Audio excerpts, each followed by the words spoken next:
going for on the floor. Good money. It's crazy. And what they're going to be going for once they do whatever they're going to do to Coleman Coliseum. So I guess, for those 100 people that are on the court, and he did say lower, right, to this dude? That's right, lower sideline. Yeah. Looked like he looked at a big map there. It was pretty cool. Enjoyed that. Our friends at Bojangles, Brownie, bringing you part of the show here today. That is right. It is bow time when it comes to lunchtime at Bojangles. The bite-sized hand-breaded chicken fried to crispy perfection, perfect for sharing, snacking, or when you're on the go. Just don't call it a nugget. It's Bo Bites. The only hard part, choosing from 6 dipping sauces. One for every craving, from the creamy house-made ranch to the sweet and spicy peach honey pepper sauce. Just depends on the kind of mood you're in. Head to your nearest Bojangles today. Discover the dippable, shareable, craveable Bo Bites. It's Bo time. E.G., Emily Grace McWhorter, coming up on the Pennant Grace, was on earlier today on Sirius XM with Peter Burns and Chris Doering on the SEC show over there on Sirius XM. And she was asked this question since Bill Belichick's 24-year-old girlfriend stepped in and said no hard knocks at North Carolina. Should an SEC team say, hey, hard knocks, we'll take it? And which school would you want to see hard knocks at in the Southeastern Conference for this upcoming season? Which storyline is the most interesting to you? LT looks like he has an answer first. LT. Well, I think because most people are going to say Texas just because of the numbers you threw out earlier with this roster and because of Arch Manning. And I think a lot of people would think that's fascinating. For me, my fear on that, LT, would be Arch declined the EA Sports cover. I feel like somehow he would decline doing any interviews, being mic'd up, any of that. I'd be afraid that he would not participate. If he would be full participant, I'm with you there. My fear would be Arch would somehow opt out. Yeah, and Lane Kiffin seems like he'd be really good for reality television, but he's matured, it looks like. So you're not going to get the Lane Kiffin that you're like, if you had Lane Kiffin on Hinge or Tinder, right, swiping left and right, and he was actually talking about it. But as we point out, Lane Kiffin's best is Lane Kiffin on social media. You don't get that Lane Kiffin in normal life. So to me, Alabama year 2, Kalen DeBoer, looking for a quarterback, first time they really haven't had an established quarterback in forever. I think that would be fascinating with that brand. Yeah. Now, the only thing is Kalen DeBoer, a lot of people view him as very boring. So that could be a problem. Kirby Smart, you get a lot of old school just coaching up, a lot of cussing, a lot of motivation. A lot of arrests. The high pull with the Nico situation would be interesting. Yeah, but he's kind of dull. He doesn't do much for me.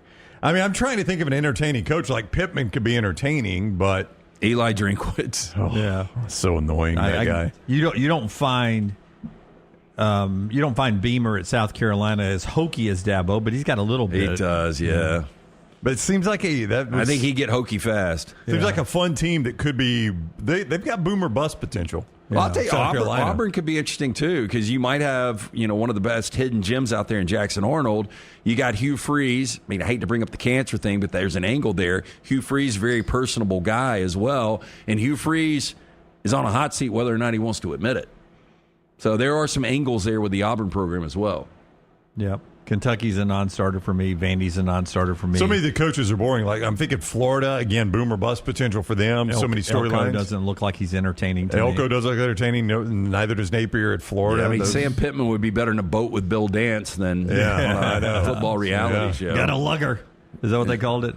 A lugger? A lugger, Lugger. Actually, the more I look at this, I don't know if there would be any that would be really fun. Yeah. But would Belichick have even been fun? No. Yeah. My fashion. However, did you know that I care about your fashion choices? Cargo shorts are out, flip-flops are only appropriate on the boat, and please throw away that stained t-shirt from college. You may be thinking, EG, that's all I own. What do I do? Here's what you do. Go to nextround.store and fill your cart with a wardrobe that is approved by me. Stock up on logo t-shirts, hoodies for football season, and hats for every day of the week. Trust me on this one and head over to nextround.store to get stocked up for this season. Want more of the show? Download the app or visit nextroundlive.com for the latest podcast, The Mystery Fifth Hour, our Not For All Ages podcast, The Last Call, and the entire Double Down Media podcast family. All at nextroundlive.com and on the Next Round app. Jim Dunaway, Lance Taylor, Ryan Brown. Live from the Birmingham Racecourse Casino Studios, The Next Round, presented by Bud Light, is on now. We got a lot of college football to get to now on the live show. That includes a realistic number about Texas football and their roster, and what one anonymous college football GM says he thinks the roster payroll cost will be for the major national championship contenders moving forward. An awakening at USC, the Trojans. It could be happening. We'll talk about that as the show moves on. The most congested conference races of 2025. That's part of the show today. But we'll start in Tuscaloosa, where last night the President of the United States was there, and the most powerful person in sports, Nick Saban, was there as well. Here first, President Donald Trump addressing the graduates of the University of Alabama as he made his way into Coleman Coliseum to a packed house there. A place that he has fallen in love with, the state of Alabama, he said. And he had this to say at the podium. For the University of Alabama, good isn't good enough, tough isn't tough enough, and great isn't great enough. The Crimson Tide does not rest, does not quit, and does not stop winning until it's all time. You know, it's all time. You're always winning, and you're going to keep winning. That's why the University of Alabama football team has won more games in the last decade than any college football team in America. That's not bad.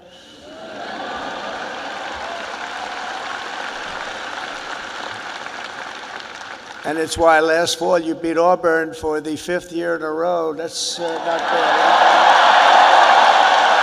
That's not bad. The University of Alabama has a brand, and that brand is winning. That brand is winning. Great school. Yeah, that's the president. That's not bad. It's nothing but football. I'll tell you, man, things have changed. You know, I graduated in 1995. I don't even remember who our commencement speaker was. It was probably some dude that, you know, owned a tire shop down the street. You used to be able to get in the University of Alabama if you could just basically pay the check and sign your name. Now it's a really difficult university to get in. It's grown from, I think we were 16,000 undergrad to, 35,000 now, and you've got guys like the President of the United States coming to do the commencement. Yeah, it is pretty wild. It was fascinating to see. We were at Pell City last night, the Buffalo Wild Wings, and you guys were talking in the live show about just how rare it is for the President of the United States to show up at sporting events, and even more rare to show up at a commencement. It's never happened at the University of Alabama before. Presidents, they give commencement speeches oftentimes after they're out of the office or during an election year. Is pretty cool, something you'll always remember if you're a graduate there. But it's rare for these presidents. These presidents, there's been 46 of them, maybe less than that. A couple of them have done it a couple of times, like President Trump. You don't get them a lot. We were talking about going to actual championship events. I think he, I guess, is kind of a trailblazer. I mean, we talked about the fact that we remember when he was in Atlanta for Alabama-Georgia national championship. Yep. He's been to a Super Bowl. Yep. He's been in Tuscaloosa twice for Bama LSU and Bama Georgia, right? I think he's the only president ever to attend a Super Bowl. I think. No, we said that when it happened. Yeah, I remember, because I remember us thinking, God, that can't be right. A president has had to go to, but I made the point then, keep in mind, it's in February, so there's no general election coming up, so it's not a great campaign stop for a president. So, you know. There's something cool about being in the same building as the president, but it's a pain in the ass because of everything that comes with the detail and the logistics. And you guys remember that night in Atlanta, I ended up tapping out and not even going to the game because it was cold, rainy, borderline icy, and when the traffic and getting in, security. Well, they closed half the gates. Secret Service did. Yeah.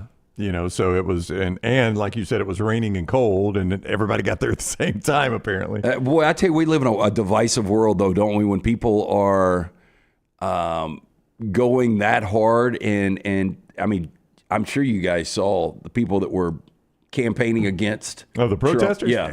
Yeah. I mean, you're right. People are going to protest everything. I never thought you would see it to that level, because I talked to a University of Alabama employee, and they were like, we were asked not to come to work because they thought it might be dangerous today. Oh, really? Yeah. But it seems like a bit of an overreaction. It does, doesn't it? Yes.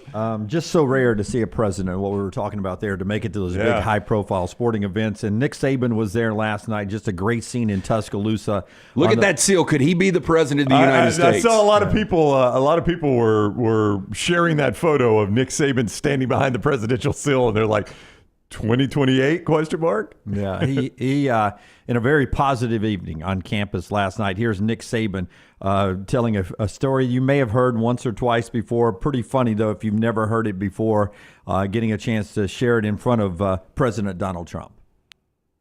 And before I introduce President Trump, I have to tell you a story. You know, you all know that we win a national championship, we get to go to the White House, and it's a great experience for our players and each and every year. When we won in 2017, President Trump was there 2018, very gracious host, and he's the first president that invited us to come in the Oval Office. So I take the 3 captains in the Oval Office, and the president's really nice to everybody, and he's got this very big, good-looking, auspicious box on his desk that has a red button on top. And one of the players said, "Is that what you launch the missiles with?" And he said, "Well, push it and find out." Player said, "No, I don't want to do that." He said, "Oh, go ahead, push it, see what happens, find out." So Rashaan Evans finally got the guts up, went over, pushed the red button. Some lady came in with a Coke on a tray. I've heard that rumor that he's got the Diet Coke button. Yep. That's How what that awesome is that? I know. Yeah, push and find I mean, out. we got a pretty good situation. We only have to walk 3 feet. Yeah, I know. The Brown usually hands me mine. Brown, hand me a Diet Coke. It's not on a platter. I just thought that was a good moment last night in Tuscaloosa there. I did not realize. I knew President Trump was going to be there. First of all, I did not realize it was last night. I don't know if you guys realized it was last night. I got home, and my wife was like, "Is President Trump speaking in Tuscaloosa right now?" I was like, I knew he was doing commencement, but I don't know that it's tonight. Yeah. And she's like, it was all over social media. So early May, it seemed like a little early for the graduation. I don't know. I knew he was coming. I didn't know it was last night. We were at Buffalo Wild Wings in Pell City last night, and I think I asked you and EG. I was like, "Is the commencement today?" I just saw somebody posting on TikTok that, because you and I we were having our TikTok discussion, and I was like, somebody was posting waiting on the president to show up at Coleman Coliseum, and I was like, As has been well established on the show, I never graduated college, so I'm not sure when commitments hit on most college campuses. But I was a little surprised it was last night, and so I pulled up some of the video to watch it. What surprised me even more was the presence of Nick Saban there. Like he introduced the president of the United States, and almost as if he was the MC for the night. And I never really envisioned Nick Saban kind of having this role when he was finished as football coach at Alabama. I didn't either. Now, look, I mean, I really didn't. I mean, Brown, he's approaching being a billionaire. I'm aware. And he even more reason I wouldn't think he'd be doing this. I think at one point he would probably was more moderate. But now he's almost a billionaire. You got to vote with the guy that's going to help you. No, I'm not talking about bottom line. I'm talking about speaking it at a commencement. Yeah, but the fact of the matter, there's no way Saban's there if Trump's not there. So I think once Trump reached out, or they reached out to Trump, then you get Saban involved, and it makes a lot more sense. You're probably right about that. I guess I'm just saying I envisioned the day Nick Saban retired from Alabama football, he'd already bought the house in Jupiter. I just assumed you wouldn't see much of Nick Saban in Tuscaloosa. I mean, he was doing, from what I hear, all of his prep work for the NFL draft in his office in Tuscaloosa. That's right. Yeah, for 2 years running now, has been doing that in his office in Tuscaloosa. Yeah, so he's got his film set up. Yeah. I guess, his primary is Jupiter, but, he probably spends, I don't know, a week or two, a month. I never thought he'd be this visible in Tuscaloosa. That's not how I thought his retirement would look. Our show today being brought to you by a couple of great folks. One of them, the fine folks at the Indy Grand Prix of Alabama, which is happening this weekend. In fact, we'll be out there a little bit later on today, Brownie. That's right, a mystery fifth hour today. I'll tell you what we'll do is in the chat as the show goes today, if you've got a topic you'd like us to cover in the mystery fifth hour, if it's better than one we have, we may consider doing it. Actually, it's an hour-long live Mystery Fifth Hour, so we might do 2 topics. So drop them in the chat room, just topics you want to see us do, and we'll pick some of those out, maybe do those. But that's live today, 3 o'clock. Live Mystery Fifth Hour from Barber Motorsports Park at 3 o'clock. The road to the Indy 500 runs through Birmingham. It is coming up this weekend, today, tomorrow, and Sunday. The fastest IndyCar drivers in the world, O'Ward, Dixon, Newgarden, put their skills to the test with one goal in mind: victory. Miss America Abby Stockard makes the most iconic command in all of racing as the Grand Marshal. May starts here. The Children's of Alabama Indy Grand Prix powered by AmFirst. Tickets are selling fast. Get yours at IndyAlabama.com. That's IndyAlabama.com. Hey, and on Monday, we'll be at Trampled by Tacos, right? Yeah, Trampled by Tacos, Cinco de Mayo. I mean, it's just amazing how quick everything is flying by. But yes, the 5th of May coming up on Monday. We're going to be out there. Make sure you join us. Best way to describe the location of Trampled by Tacos, it really is on 280. The Chick-fil-A on 119, it's right next door to it. The exact address, 5363 Highway 280, Suite 101B. But come by. Live music 5 to 8. We're going to be out there 3 to 5 on their patio. Great Cinco de Mayo specials. Fantastic food, by the way.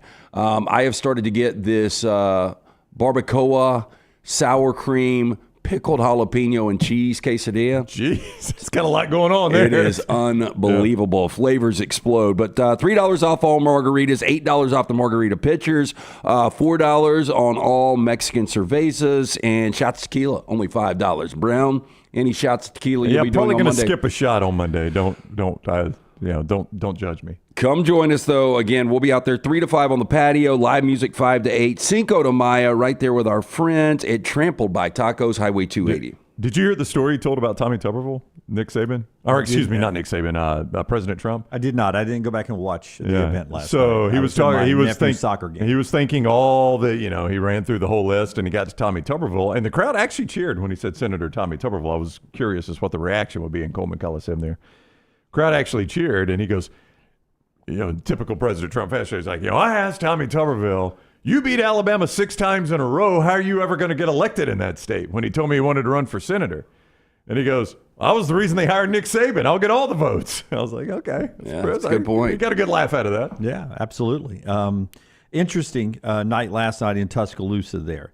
One more great sponsor of ours, our friend Alexander Shunnarah, as we jump into some college football conversation. Alexander Shunnarah Trial Attorneys. Shunnarah.com is where you go if you're in need of an attorney. Shunnarah.com is the place to start. You pay nothing unless they win your case. Elite trial lawyers that have recovered more than $2 billion, maintaining Alexander's core values of integrity, mastery, passion, and success. Headquartered in Birmingham, more than 24 years, they've grown to 150 lawyers, supported by more than 500 dedicated team members. Again, if you need an attorney, your first stop is Alexander Shunnarah. You pay nothing unless they win your case. Shunnarah.com. That is Shunnarah.com. Okay, a couple of movements in the transfer portal has one team rising on my interest list. And I want to ask you guys which of the 4 major conferences you think will be the most congested race at the top to be conference champions. We'll talk about all 4 in a second, but let me throw out one sneaky under-the-radar team for the upcoming year, especially if they get quarterback right again, and that is Syracuse. Syracuse last night picked up former 5-star wide receiver Jonte Cook from Texas, who went to Washington in December, couldn't get things worked out there, so now he's in the portal on his way to Syracuse. So you got 5-star talent there. They've already brought in a couple of receivers in the early portal that went through spring. They also earlier this week brought in former 5-star North Carolina offensive tackle, the number 1 tackle in the recruiting class of 2022, Zach Rice is that kid's name. So Fran Brown's been working in the portal at Syracuse. How congested is that ACC race going to be? We've talked all week long about Clemson being a national championship contender. Will they be viable options to contend for the ACC title other than Clemson, in your opinion? I don't see it right now. I thought SMU was going to be really good last year. I didn't think they would be good enough to be 8-0 in the ACC and win 11 games. I didn't see Syracuse with Kyle McCord winning 10 games. I thought Louisville might be a little bit better. So they won 10 last year. Oh, yeah, they were 10-3. Who's their quarterback this year? Who's Syracuse's they quarterback? just brought in, Sorry to put you on the spot like that. So somebody out of the portal. It's somebody out of the portal, and it's a name that we know. It's the kid that was going to be the starter at Notre Dame, right? Angeli? Yeah, okay. Yeah, Angeli. That's right. I remember us doing that story. Okay. Yeah. So Angeli's going to be coming in. All right, so that's not a huge... But it is a team that, got taken to, I think, double or triple overtime against UNLV. They lost to BC. They lost to Stanford. So I still don't trust Syracuse, although they're much better. Yeah, they did beat Miami. They were up and down. Real quick on Syracuse, because when you brought them up, I was just looking. They do have a fascinating start. They start against Tennessee, and I mean, if you guys think Aguilar is going to kill it at Tennessee, it's probably not a game. But if you're one of those that thinks there might be a learning curve for Aguilar, I don't think he's going to kill it. I think he's going to be good in that system. Yeah, good enough that they beat Syracuse. Yeah. And they'll be a favorite over Syracuse, obviously, in that game. But they've got at Clemson and at SMU in the first month of the season, or the first 5 games of the. So it's Tennessee, UConn, Colgate, at Clemson, Duke, at SMU. Woo. Yeah. If you think SMU is going to be good again, which I don't think they'll fall off a ton. Yeah. Well, Duke won't be bad. I mean, that's 3 straight at Clemson, host Duke, at SMU. Yeah. That is a tough first 5 games of football, 6 games of football for Syracuse. Well, Clemson starts with LSU. Yeah. I remember that. And I mean, how much is Brian Kelly thinking about, he never wins that game, by the way. And not only that, but I haven't been to a college football playoff. And really, you can lose that game and still get there. But that's one of those that he's got to be thinking about, man, I've got to win this first game. So a lot of pressure on Brian Kelly. And at the same time, if you're Clemson, if you get by LSU to start the season, I mean, you got to go – I can make this up. You got to go to Georgia Tech and Louisville, and then you end at South Carolina. I just don't see them having any problems with their in-conference schedule. Yeah, so cluttered at the top would mean SMU's back good again. Not one of the teams I had. Oh, really? Maybe SMU. I'll put SMU in there. They just played for the conference championship. They'll be good again. I don't know what their drop-off is. Their quarterback's back, right? Yeah. Oh, yeah. Okay, I'll put SMU in there. Yeah, Kevin Jennings. Yeah, Kevin Jennings is back. Yeah. Louisville is going to be good again. Yep. I think Georgia Tech is getting a little bit better with Haynes King. I think you got to put Miami in there. I wrote Georgia Tech, and then Miami was my other team with Syracuse in there. Miami just picked up Tennessee safety Jacoby Thomas, the top safety in the portal. They just grabbed him over the last couple of days to add to their strength. They've had a terrific portal, one of the better portals in college football. So I think Miami's in the conversation. But how big of the gap is Clemson to the next team? Well, put it this way: if I had to give you one conference winner, I would go Clemson.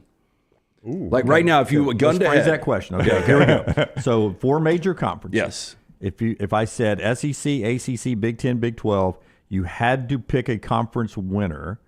You think the easiest one is Clemson and the ACC? Yeah, and I don't think it's like super easy, but I feel good, and I think the odds in Vegas probably will reflect this. But I would say Clemson to win the ACC. Let's break that down a little bit, because that means you think.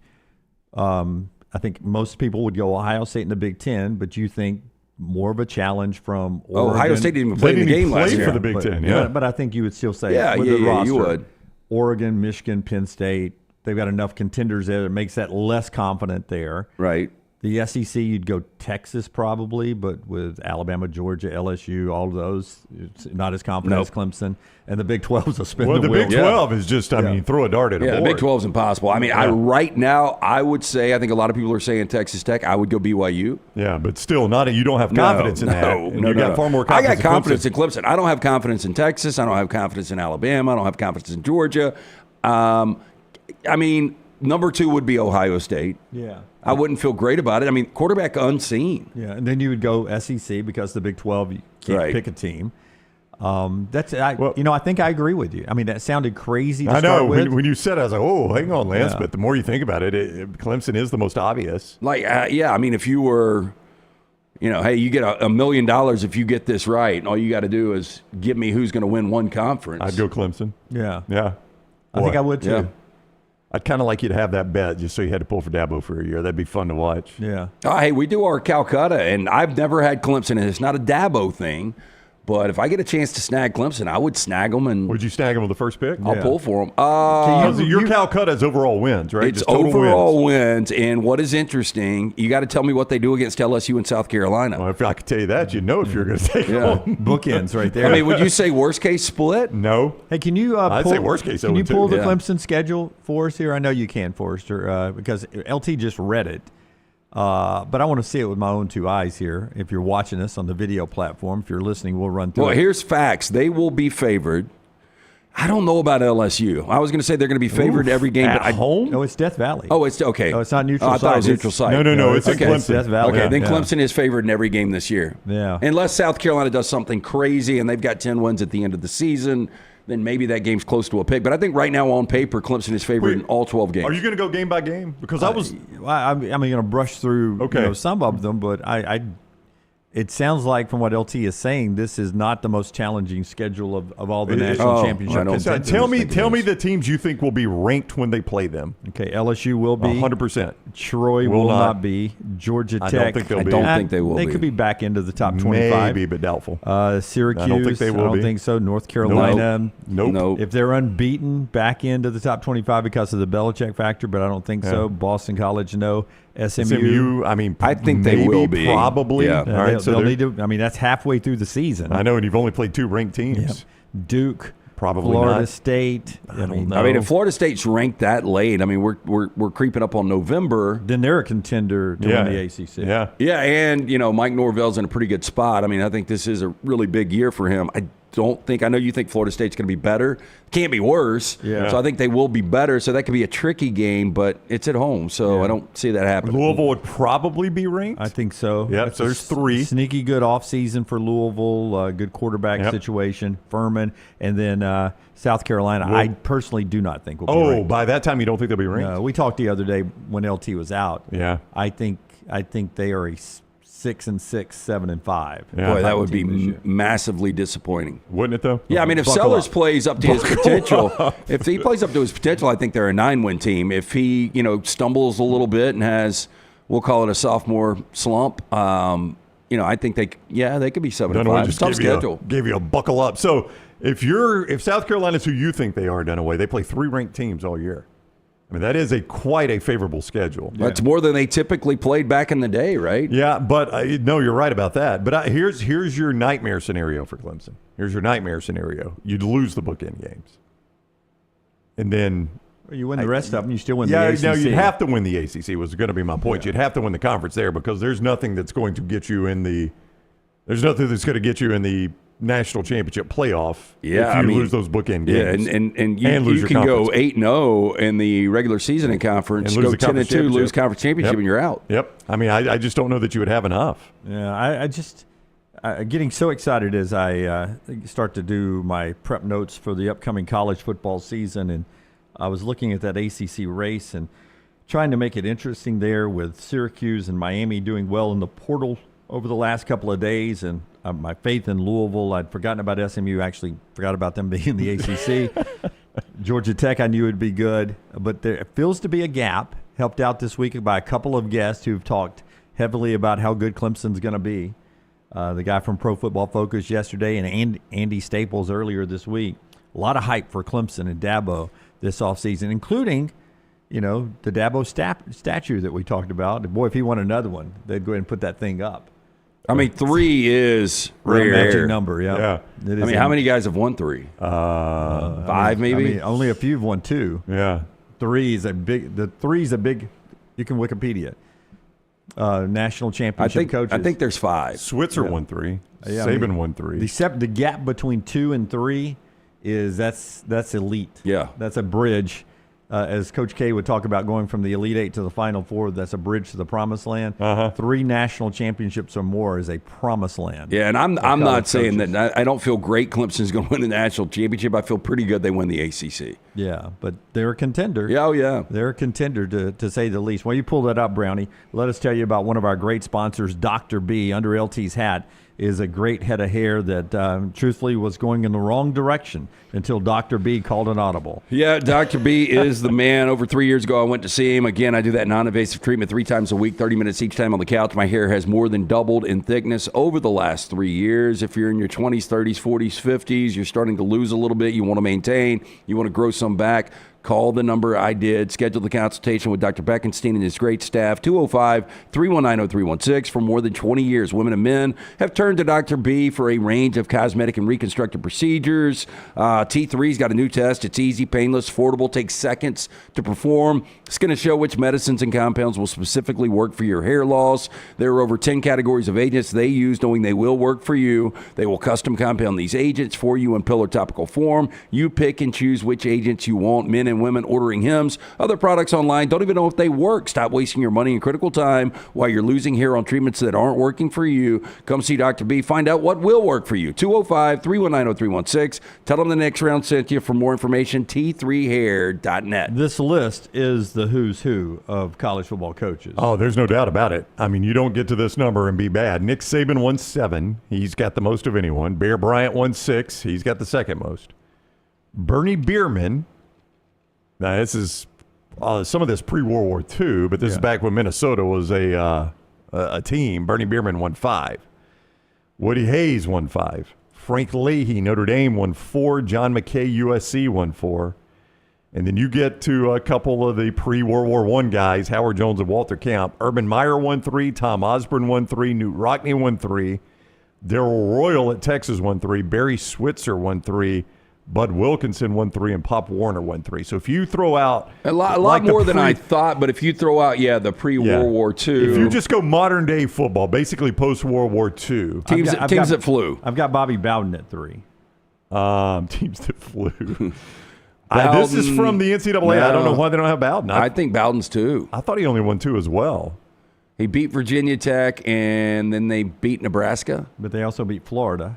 Oh yeah, it is 3. Yeah. Why did they not have this? Is from the NCAA. Yeah. You have to give one of those back. I thought that was Spurrier's one where he won the rematch. Oh, that's right. He did win the rematch. Yeah, it's only 2. I think it is 2. Yeah. So if you go post-World War II, teams that could fly, as Lance said, Bud Wilkinson, Barry Switzer, Darrell Royal, that does throw out Newt Rockne, Tom Osborne, Urban Meyer, John McKay, Woody Hayes, Bear Bryant, Nick Saban. It would be 9. Yeah, Saban, Bryant, Hayes.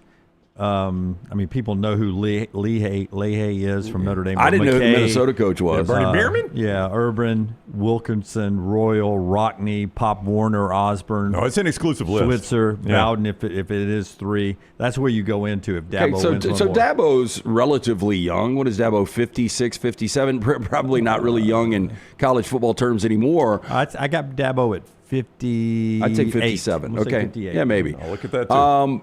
If I'm not saying this year, but do you guys think Dabo will win another one, though? I would bet against it. It's just, again, we just did how exclusive the list of 3 or more is, so it's hard to get in that club. Yeah, and you got so many. We did the 1 through 6. What do we call that on the whiteboard? The blind ranking? Yeah, and we need did a better name for that, by the way. Why? I don't know. We can come up with something good. Yeah. But Probably we did not. 6 coaches who's going to win their first national championship. So there's a lot of great coaches that have yet to win a national championship. So you started out calling it the Instagram TikTok rank thingy thing. Yeah. I was just some cool name like we were discussing Uber last night on the show. Just come up with some name like Uber. We call it ourselves. Why can't this be our 6-pack? Yeah. Our 6-pack brought to you by Bud Light every time we do it. There you our go. blind 6-pack. Our Bud Light 6-pack. Dabo, by the way, is 55, but I think, would you say retirement is in the near future for Dabo? I don't think so yet. I don't view him. Nick Saban coached to 70. I don't think. Yeah, I don't know how much plus. I'm sure he loves it, but I don't know how much he loves it. Yeah, I'd say I'd start thinking about that at 5 more years. See, I would be one of those if I was looking at film. I don't know if you ever get pop-up on film, but if I got the Maldives, the St. Regis and the Maldives popped up. He's breaking down Syracuse. Yeah, I'd be like, man, I don't know if I really want to look at this Syracuse film anymore. Breaking down Syracuse short yardage. I want one of these huts where you can look through the bottom and see fish swimming around. Yeah, do y'all want to stay in one of those? I do, yeah. Do you really? Really bad. Have you seen them done away? Oh, yeah. Do you want to stay in one? Listen, really bad. It really seems I really do. It seems like a long walk on that pier to get from where I'm eating out back to my hut. But you don't have to go anywhere. Why would you even go anywhere? Is somebody going to walk my food to my hut? I'm sure. Well, you'd spend the money to stay in one of those places. What am I peeing into? A hole that just drops down into the water? I have taken more fish pee in the water. Yeah, I've pissed in the ocean more than I can imagine. Yeah. If you ever see me in the ocean, that's what I'm doing. Right. Yeah, well, let's pretend I'm not on an airline in America lately and do it. What about number 2? I just drop it into the water. I don't know about that. I do believe they have restrooms in those. Okay. They got some pipes running. I can say that I have never done that lake or ocean. We do know somebody that actually got arrested for doing that in the ocean. Yeah. Oh wow, we do. Yeah. Okay. Yeah. Why not? I mean, that's. I don't know the whole story behind it, Yeah. but I'll tell you guys in break. Our viewing menu coming up in the next segment, and Fuhrman at the top of the 10 o'clock hour. Show being brought to you by a couple of great sponsors. One of them is our buddy Greg from Pell City.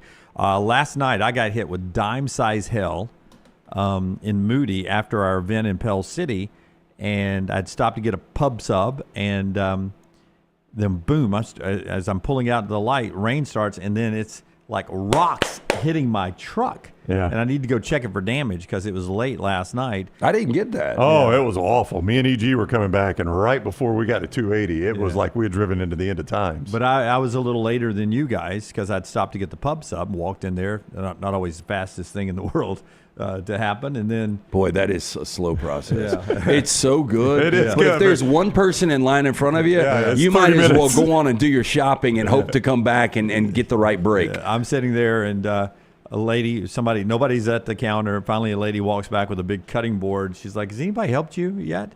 And I was like, no, ma'am, but I've only been here for like 3 or 4 minutes. Most done away lot ever. I'm surprised you stopped it at 3 or 4. I've only been here 3 or 4 minutes. Some of the been here since lunch. Yeah. That's okay. Okay, hold on. And she didn't help me. She walked in the back and said, hey, there's somebody out there.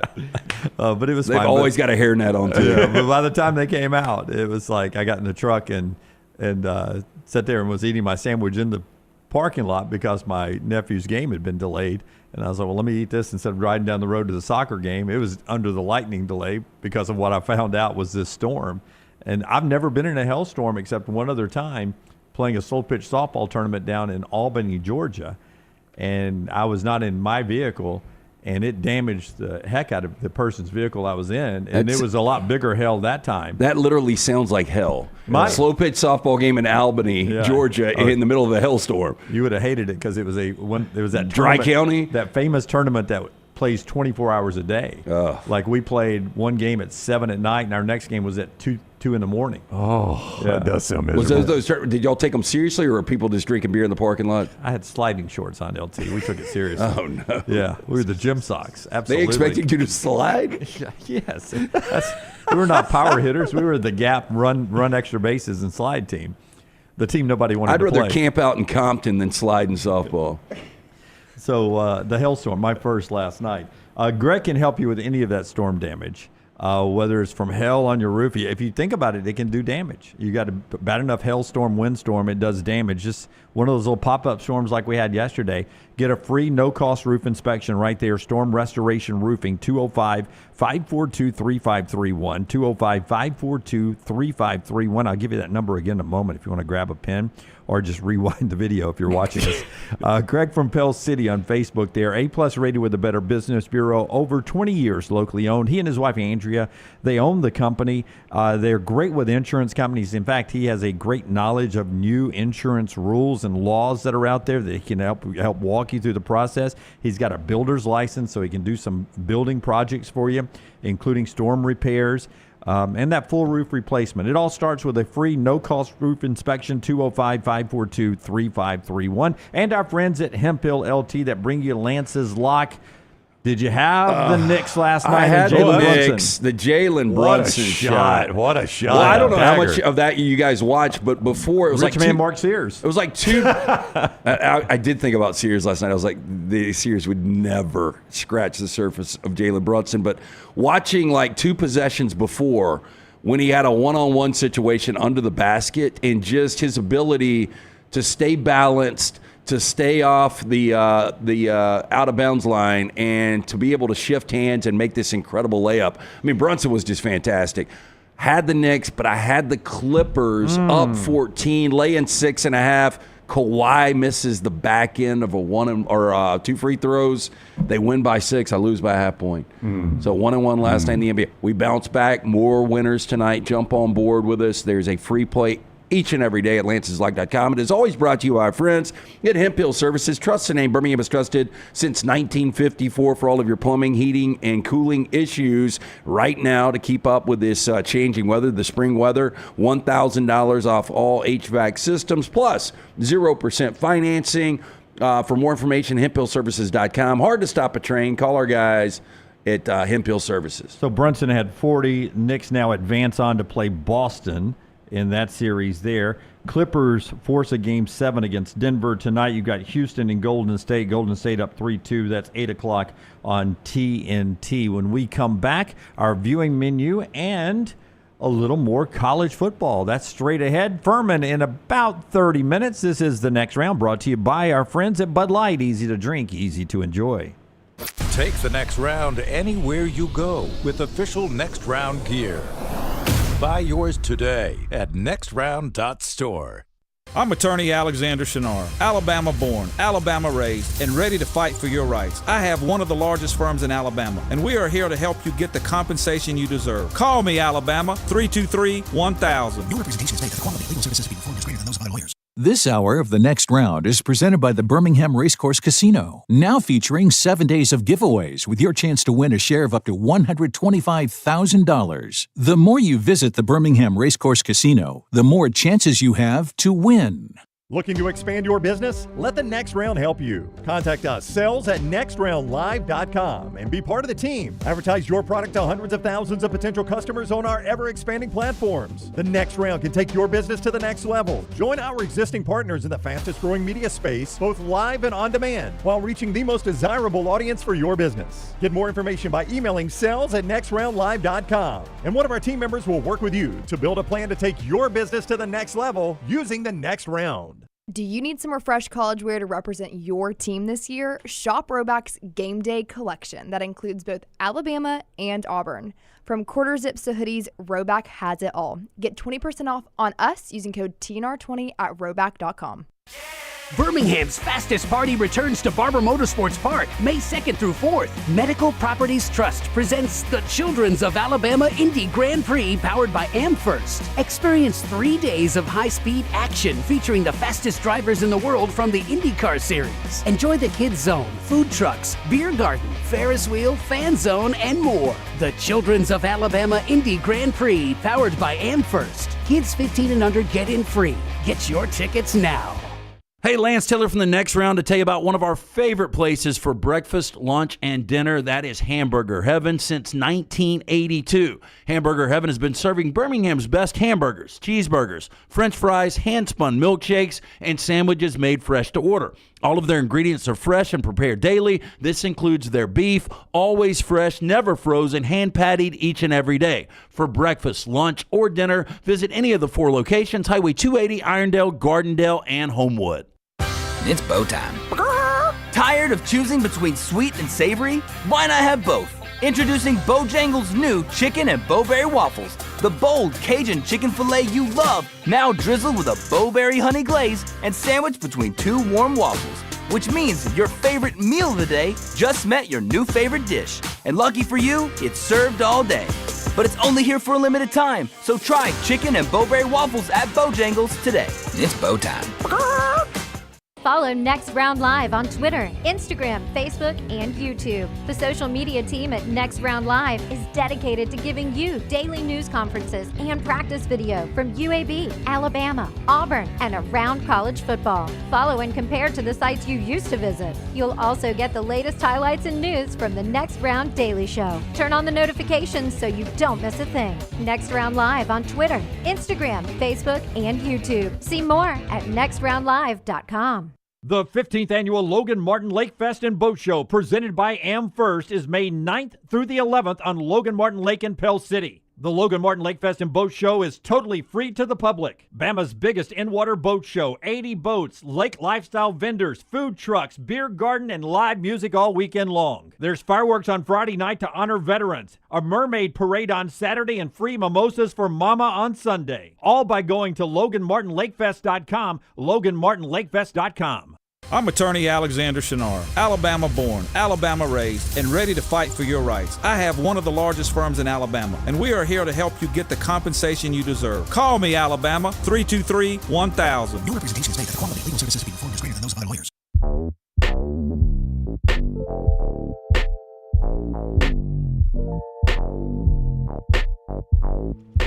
All right, back with you now on the next round as we roll on today. We had some fun with AI statues yesterday and the day before, trying to get a reaction from Lance. Didn't really work. Sorry. He was too good. I just I know. I wasn't blown away that he got a statue. But it was exactly what you thought it would be. Yeah. But I think it's a great-looking statue. We got some more here, brought to you by our friends at Bojangles. Forrester's put together 3 other AI statues before we get to the viewing menu. Tell us about Bojangles. The old Bo Bites there, Jimmy D, at Bojangles. You can get those right now at any local Bojangles. The bite-sized, hand-breaded chicken, fried to crispy perfection, perfect for sharing, snacking, or when you are on the go. Just don't call it a nugget. The only hard part, choosing from the 6 dipping sauces, one for every craving, from the creamy house-made ranch to the sweet and spicy peach honey pepper sauce.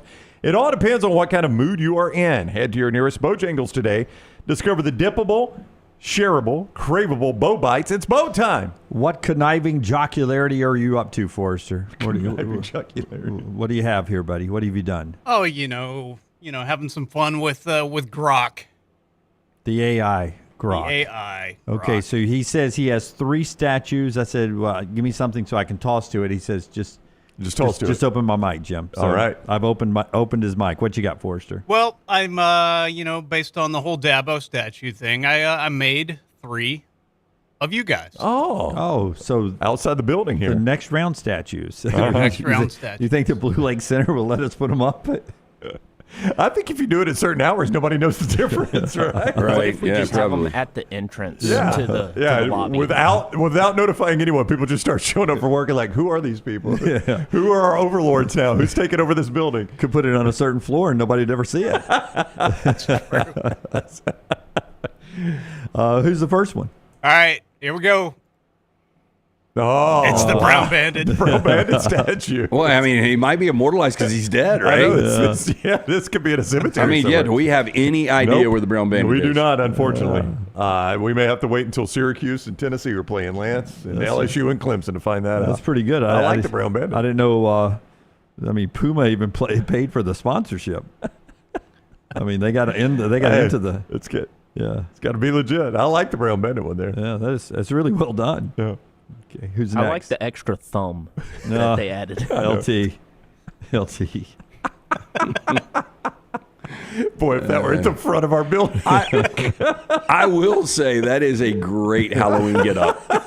Absolutely. I'm never going to be able to top that one, ever. No, you won't. That's tough. Yeah. No, you won't. I think we've all got one we'll never be able to top, but yours...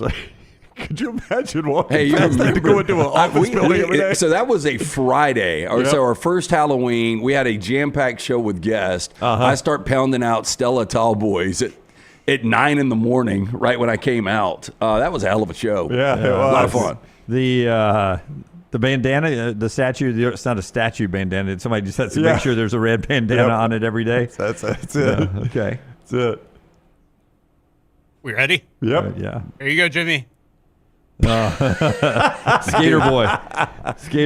Speaking of a great Halloween costume. Oh, yeah. That's very good. Yeah. I look better at skater boy with the pants on, though. I like that. The shorts did not do me any favors. I told Brown I randomly saw a documentary the other night on Chicago, the band.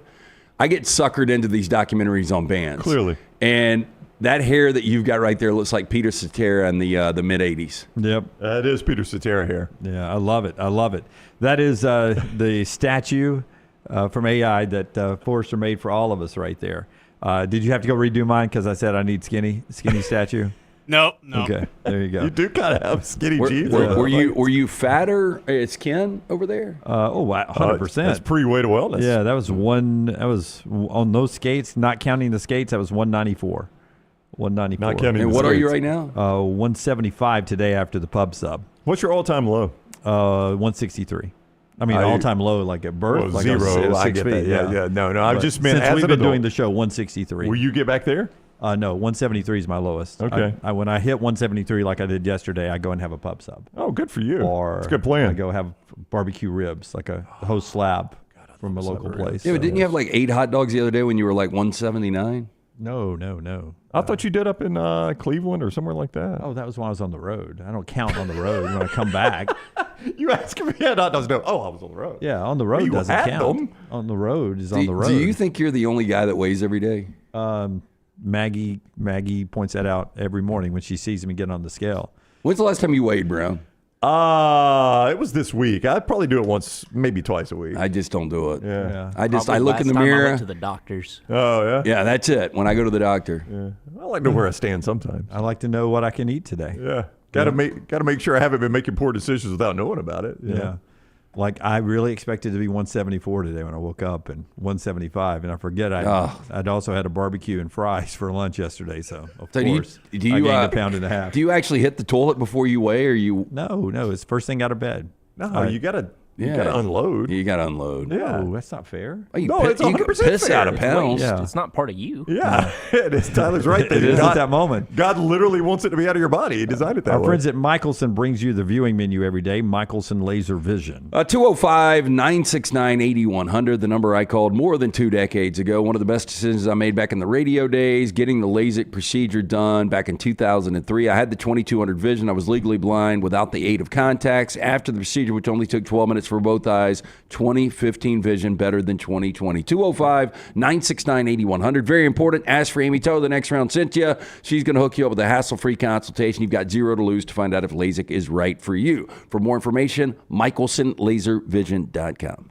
All right. First off, we got a new horror movie in theaters called Rosario.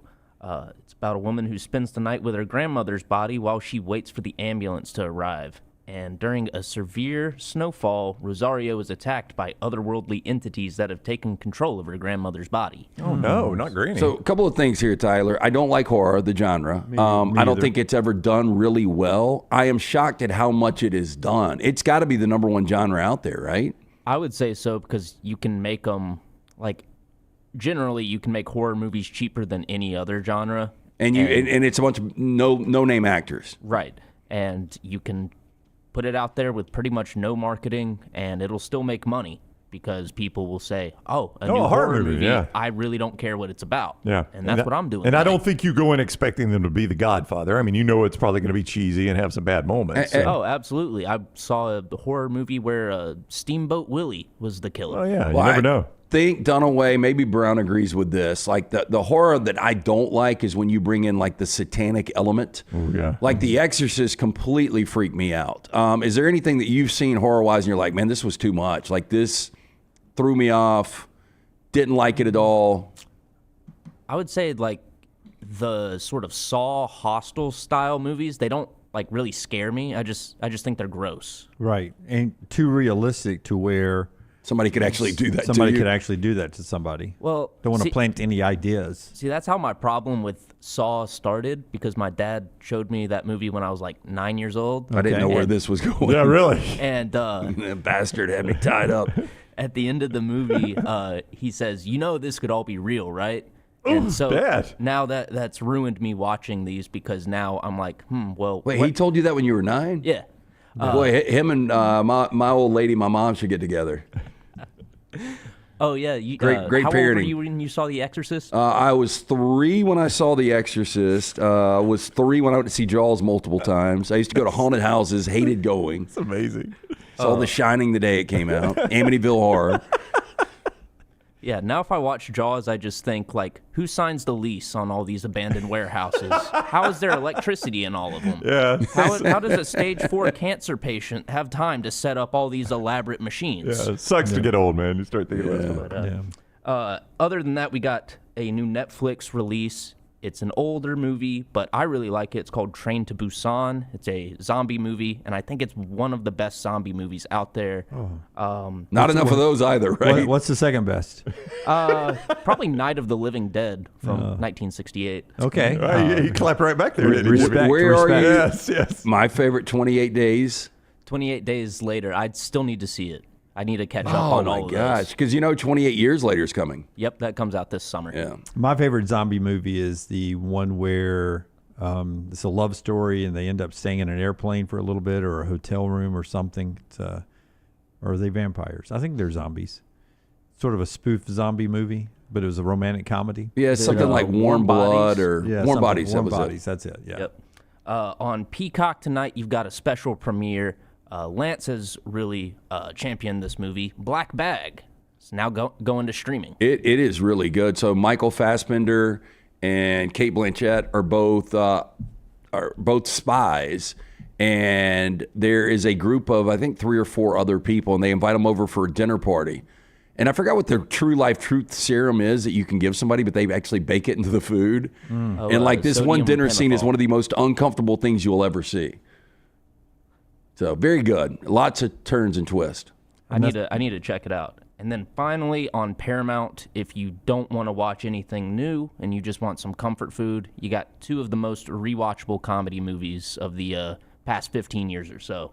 And that's We're the Millers and then Step Brothers. I was going to say We're the Millers is one. Oh, really? Yeah. I was going to say This Is 40 and We're the Millers. I didn't like Step Brothers. I did not. Wow. All the teenage boys love it. Oh, it's one of my favorites as far as comedy movies go. That is what Tyler is watching this weekend, brought to you by our friends at Michelson Laser Vision. The show today also being brought to you by the Birmingham Stallions, getting ready for a big Sunday game. It's a faith and family day at Protective Stadium with the Stallions. Faith, family, and football. 3 o'clock. It's the Brahmas and the Stallions. The Stallions coming off of a heartbreaking close loss. Still in playoff contention, back-to-back spring champions. Go support them. They need you this weekend in a big game against the Brahmas. Faith, family, and football. Free sunglasses to a number of fans when they arrive at Protective Stadium as well. That's this Sunday, 3 o'clock. Get your tickets to go see the UFL and pack Protective. Faith, family, and football with the Birmingham Stallions. Todd Fuhrman coming up at the top of the hour here. I wanted to ask you guys about a Netflix documentary coming off the viewing menu that's coming out. The trailer dropped earlier this week. The Fall of Favre is about Brett Favre, debuts on May the 20th, and in the title it says his pursuit of Jen Sturger and his involvement in the Mississippi welfare case. Is that the way you guys remember Brett Favre? No, I don't. Yeah, I think the Jen Sturger, wasn't it like one picture he sent to her? I'm sure we did not get the whole story on the Jen Sturger thing. Probably not, but I mean that was an unfortunate thing. But that led more to punchlines. I mean, the more serious thing is his participation in this Mississippi healthcare deal. I mean, because wasn't it nonprofit? Yeah, as I remember it, the allegations were. It was state funds that were intended for like nursing homes, and he had sold some government officials that he could build one or build a series of them, and the allegations were they just pocketed the money and moved on, and that sucks. They used some of it to build some kind of volleyball facility at Southern Miss for a family member. Yeah, or as a donation to Southern Miss. I do hold people accountable for their actions. But when I tune in to watch a doc on Brett Favre, I hope they tell me a lot more than just his pursuit of Jen Sturger and this Mississippi welfare case thing. I do want to see. I mean, he battles substance abuse along the way, right? With painkillers. Yeah, because of injuries he sustained in football. And by the way, he was one of the most entertaining quarterbacks to watch in his time. He was must-see TV. You had no idea. I remember an NFC divisional game against the Rams where he threw 4 picks and they were awful. But you watch the Monday night game after his father passes away and everything he throws up gets grabbed, and so it was like.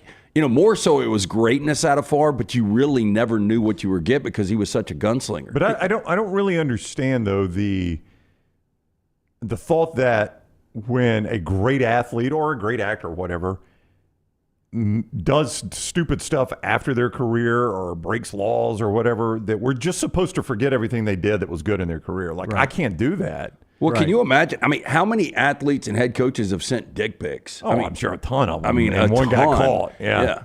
But I mean, even that one, again, that was a punchline. It was. The thing with the welfare stuff in Mississippi is far more egregious and serious. But it's not going to make me forget the game Lance was talking about where Brett Favre's dad died on Monday Night Football. He puts on one of the great individual performances of all time. It's not going to make me forget him winning a Super Bowl then in New Orleans. It's not going to make me forget all the great moments he had as a Green Bay Packer. I'm just not going to forget those things because a guy makes a stupid decision. Do you think – I get the feeling this is not a Favre-endorsed documentary, if that's what they're saying, right? No. Yeah, absolutely. But again, at least they're honest in the description. At least the description isn't a look back at one of America's great quarterbacks and one of the greatest NFL players of all time, and then you turn it on and it's only about that other stuff. Yeah, I think what it shows you is we are drawn more to negativity than we are on the positive. This was Brett Favre, the golden boy, you probably would have less people that would watch it. I've got no desire to watch it either way. Yeah. But are you aware, is this the one where they were following Mark Gastineau around when he confronted him about the sack thing? Because maybe so, because that would be a negative thing too. Yeah, I mean, that was complete. Yeah, it would be a negative thing the way that went down. And that was staged, obviously. I mean, Gastineau had a camera crew with him when he did it. Could be. Not included in the, I didn't watch the trailer, but not included in the description there, May 20th on Netflix. With that vein of thought going on, the Pivot with Ryan Clark, one of the best sports podcasts out there, they just did an interview with Josh Jacobs. In that interview, Josh Jacobs says that he is in constant contact with Henry Ruggs, the former Alabama receiver. They were teammates in Las Vegas at the Raiders when the horrible night of Henry Ruggs drunk driving and killing a woman took place.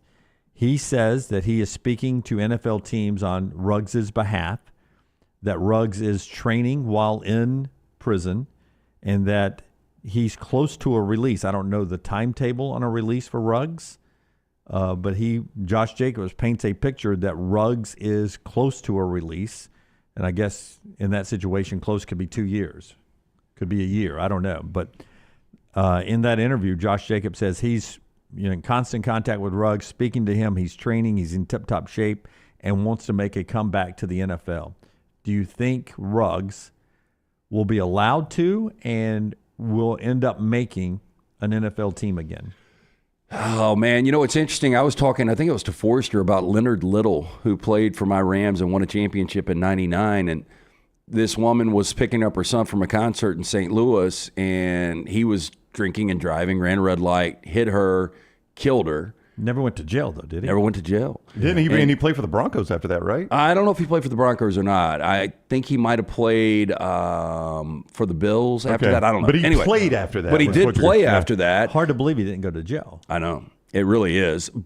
But as tragic and as bad as this whole situation was, he was, convicted. He is doing his time. And once he is out, then I think he has served his time, whatever that is. We didn't come up with it. The judge is the one that did it. He had a jury. So time served. I think he should have an opportunity to play. I love the fact that Josh Jacobs is still in contact with him, because a lot of people will just flush friends when they make a mistake. Again, horrible mistake, but for him to still have a support group is great. This could be one of the more incredible stories ever if he was to come back, because he still seems relatively young. We talk about the contemporaries that he played with, from Jerry Jeudy to Jalen Waddle. I mean, Devontae Smith, these guys are in their prime right now. I think if he got out within the next 2 years, it's like 27. He wouldn't even be 30 yet. Yeah. First eligible for parole, according to the New York Times, August 5th of 2026. That's eligible for parole. Yeah. So that's not a release date. That is a potential release date, obviously. So there is not one set in stone, at least according to the New York Times. Yeah. So what was that, of 2026? August 5th of 2026. So see, there's your problem is, that best case scenario for him is he gets out a year from August, right as camps are starting. I guess he could do a workout for you. Some workouts, I don't know. I don't think the Raiders still have his rights. That's what I was going to say. The Raiders have his rights? Because, unfortunately for them, they should have first dibs, right? They used a first-round pick on him. They should, but I think I remember a story after that where they released him. Yeah, and once you straight release a guy. Yeah, interesting. Todd Fuhrman on the other side. We'll talk to Todd about a variety of things, including the 151st running of the Kentucky Derby, which is this weekend. We've got some NBA basketball action to talk about. We'll ask him about Clemson as a national championship contender or not. It's been a big topic this week. The show being brought to you by our friends at A+, the people that got Brown's house looking like Caesars in Vegas. When it came time to redo the master bath in the Brown house, my wife jumped on the internet. She scoured that internet looking for the right person for the job. She talked to people that had used certain contractors, talked to a lot of contractors, read reviews. She picked Brad Bell. You can see more at AlabamaBathRemodels.com. That's AlabamaBathRemodels.com. Here's what Brad specializes in: master bath remodels, like he did at my house, master bedroom closets, and kitchens. Those are rooms that are really going to pop when people come to buy your house. You'll make some of your money back on that, and you enjoy those rooms when you live in your house. See more from Brad at AlabamaBathRemodels.com, or give him a call, 205-422-1758. That's 205-422-1758. AlabamaBathRemodels.com. Brad Bell is his name. I cannot recommend him more highly. He did tremendous work in our house. He'll do it for you as well. AlabamaBathRemodels.com or 205-422-1758. The numbers from the desert with Fuhrman next. Follow The Next Round on Twitter, Instagram, and Facebook at Next Round Live. I'm attorney Alexander Shunnarah, Alabama born, Alabama raised, and ready to fight for your rights. I have one of the largest firms in Alabama, and we are here to help you get the compensation you deserve. Call me, Alabama, 323-1000. Your representation is made that the quality of legal services being performed is greater than those of other lawyers. Hey, you. Days warming up. Looking like spring. And at New Balance Birmingham, we've got the thing. What pops and what's fresh? Check the selects. Come together at New Balance Birmingham on Highway 280, right next to Chick-fil-A. New Balance Birmingham, we got now. The Legends of Golf return to Birmingham. It's the region's tradition, presented by Coca-Cola at Greystone, May 14th through 18th. See some of golf's greatest names like Ernie Els, John Daly, and Stuart Sink compete for one of golf's most prestigious titles. 4 days of thrilling shots, unforgettable moments, and world-class golf, all in support of local charities. The region's tradition, presented by Coca-Cola. Get your tickets now. It's time to pull the trigger on the Next Round merch that you've been eyeing. We know there's a lot to choose from at nextround.store, so here's a few of our favorite picks. If you want to match LT and Brown, go with the TNR logo hoodie and throw in one of Dunaway's favorite hats. Any of them will do. The Backroom's go-to is the classic logo t-shirt, while my personal favorite is the light blue TNR crew neck. All of these items can be found at nextround.store and are EG approved. Rest assured, your order will be packed with lots of love from us here at the Next Round. Head over to nextround.store to start filling up your cart. Twin Peaks is the best in the game. Here, you're in the red zone for every college rivalry and divisional matchup all season long. I mean, where else are the scenic views as good as your view of the game? Only at Twin Peaks, the #1 sports bar. Remember the name Way to Wellness if you're battling weight loss in your life. I'm Jim Dunaway from The Next Round. There was a time I was over 216 pounds until Way to Wellness helped me lose 45 pounds, and now for over 2 years, they've helped me keep that weight off. Here's their website, aplanforme.com, aplanforme.com. That's a great name for a website because there's no cookie-cutter plan. Everything is designed specifically for you. No contract, no sign-up fees, and your first consultation is free at Way to Wellness. Stop by the New York Butcher Shop and pick up the finest in certified Angus prime beef steaks and burgers, premium pork chops, ribs, and all-natural chicken cut to order just for you. Their chef-prepared entrees and side dishes are the perfect dinner-to-go choice for your family and are ready to heat at home. With a great selection of fine wines and desserts, the New York Butcher Shop is your one-stop dinner shop. 2 locations to serve you, Cahaba Heights and on Highway 119 in Greystone. The New York Butcher Shop, rare quality, well-done service. It's bow time. Tired of choosing between sweet and savory? Why not have both? Introducing Bojangles' new chicken and bowberry waffles. The bold Cajun chicken filet you love, now drizzled with a bowberry honey glaze and sandwiched between 2 warm waffles. Which means your favorite meal of the day just met your new favorite dish. And lucky for you, it's served all day. But it's only here for a limited time, so try chicken and bowberry waffles at Bojangles today. It's bow time. No matter the occasion, the Next Round store has you covered with whatever you need. Head over to nextround.store and start filling your cart up now. When you wear your gear, make sure to let us know by posting on socials, and you might just end up seeing yourself during a commercial break. Go browse now at nextround.store and place your order before the break ends. I'm attorney Alexander Shunnarah, Alabama born, Alabama raised, and ready to fight for your rights. I have one of the largest firms in Alabama, and we are here to help you get the compensation you deserve. Call me, Alabama, 323-1000. Your representation is made that the quality of legal services being performed is greater than those of other lawyers. Jim Dunaway, Lance Taylor, Ryan Brown. Live from the Birmingham Racecourse Casino Studios, The Next Round, presented by Bud Light, is on now. Fuhrman gives us a look into the future of sports. We look back to the history of some great moments, including Alabama football, with our buddy Daniel A. Moore. You can check out the legend Nick Saban's portrait, 6th national championship, painted by Daniel A. Moore, by going straight to DanielMooreArt.com. DanielMooreArt.com. Promo code TNR gets you a discount there, and you can see all the great works over the years, from the goal line stand to the Rocky block and everything in between. It's all right there at DanielMooreArt.com. Promo code TNR. I think Lance will know the answer to this as we go to Fuhrman, so I'll ask you, Dunaway. He just tweets right before he comes on with us. Fuhrman does, okay. Fuhrman does. That Game 7s, we got an NBA Game 7 in the first round and an NHL Game 7 on Saturday. Do you think historically the better bet in a Game 7 has been an under or an over on the total?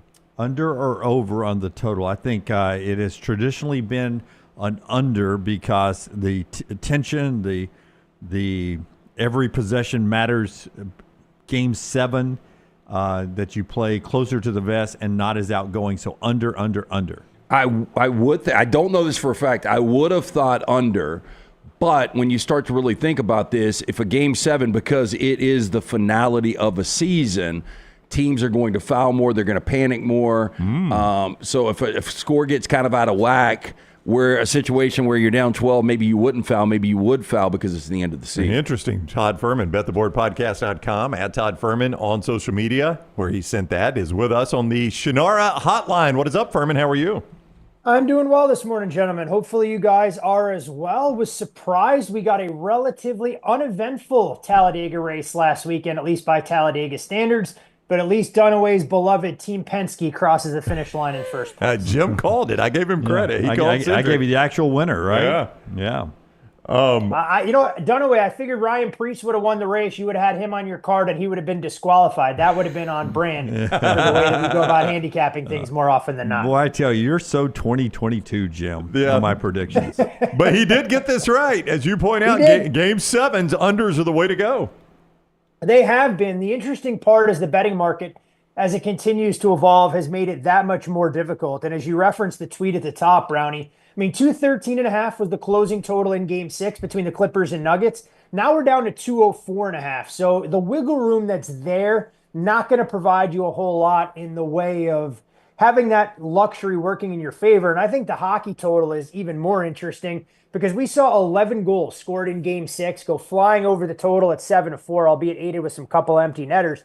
But that total was 6, heavily shaded to the over, and here we are with a 5.5 under. So there will be some opportunity for contrarians. It's all about how you try and quantify the potential impact of a win or go home type scenario. We know the public absolutely loves the Lakers, with the Lakers going out round 1 in 5 games. I'm sure the books were happy about that because I would assume the Lakers, once they acquired Luka, probably a liability. No doubt about it. There were a lot of books that had a collective sigh of relief, although I'm sure they would have liked that series to go a little bit longer because, as you know, and you mentioned, LT, that Laker games command an audience, no matter where you are in Vegas and a lot of the other sports books, when you have that kind of star power. So seeing the Timberwolves dispatch them in 5, they were thrilled to get that futures liability off the books, but would have liked a couple of extra games.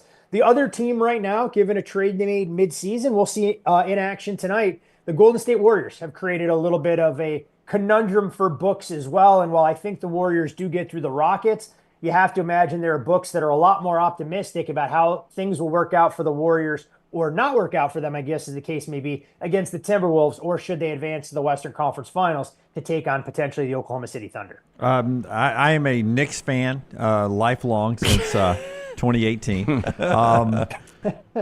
I wanted to pick an up-and-comer team, so here they are. They win again. They're going to face the Celtics again. It seems like this is the ceiling. Like, no way the Knicks can beat the Celtics in the next series, right? The Knicks have the talent on their roster, but I don't think they have the coaching or the depth to be able to get this accomplished. And again, we're not going out on a limb saying the Knicks probably don't have much of a chance. If you believe they do, a $10 bet will get you about $65 in return at plus 650. Where it gets a little bit more interesting is if you want to back the Knicks plus 2.5 games. That'll get you right around plus $1.10. But Dunaway, I grew up a Knicks fan, and let me tell you, being a Knicks fan in the Chicago suburbs when Michael Jordan won not 1 but 6 NBA championships, not the easiest upbringing when you tried to play devil's advocate for all your friends that were watching the Knicks run through Patrick Ewing, Charles Oakley, John Starks and company seemingly every single spring. It hasn't been easy since 2018. I can't imagine way back then. I mean, well, you know what? Maybe the future's a little bit brighter. Jalen Brunson keeps hitting shots like he did last night. Hope springs eternal for the New York Knickerbockers. That's wild to me, Fuhrman. Everybody, and just about in our generation, Lance grew up a Lakers fan, but everybody grew up a Bulls fan just about because of Jordan. How did you live in the Chicago area and not cheer for the Bulls and cheer for the Knicks? That's impossible. So I was actually a New York sports fan across the board. My old man's from New York, so I grew up rooting for the Knicks, the Yankees, the Rangers, and the Giants. I remember 1990 when the Giants beat the Bills and Scott Norwood pushes that field goal wide. 94 when the Rangers broke their long Stanley Cup drought in Game 7 against the Canucks. But it was definitely much more challenging being a Knicks fan when you saw those damn Wheaties boxes come out every single year, and it didn't matter who else was on the supporting cast, that Michael Jordan was going to get the best of the Knicks. And then you finally get the chance for the Knicks pushing the Houston Rockets to Game 7, and John Starks goes about 2 of 90 from the floor. And then, of course, the quick dismissal at the hands of San Antonio Spurs led by David Robinson. Okay, this would be a ridiculous question, but you can absolutely bet on almost anything. I've bet on Little League World Series, presidential elections. You've seen numbers out there for everything. Is there any prop circulating that you have seen on how Belichick met Jordan Hudson? You know what? I have not seen the offshores with that yet. To your point, there are no boundaries in terms of what some of the offshore sports books will hang in terms of odds. But given all of the back and forth, and if we believe the social media buzz, I mean, we have to make Escort probably a $2 favorite, and I'll give you the field at right around plus $1.50. Wow, Fuhrman. Wow. I think I would lean that way, my friend. There are at least offshore, I've seen some bets on whether or not he'll be the coach in 2026 at North Carolina. There are some Belichick bets out there, right? Yep, that I have seen markets on. He's still a favorite to be the head coach for Week 1 for North Carolina.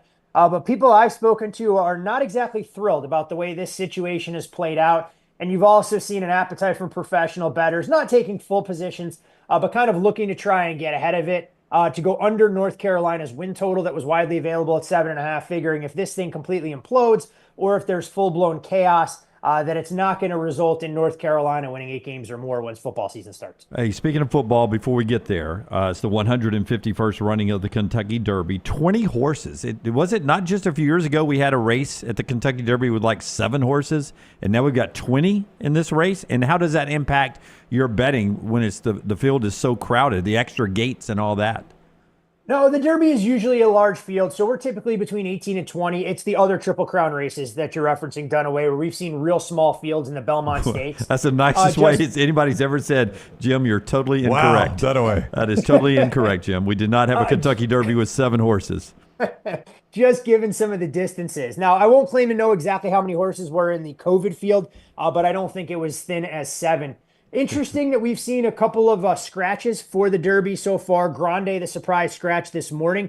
He was actually a bet-on horse for a lot of folks in terms of some of his head-to-head matchups.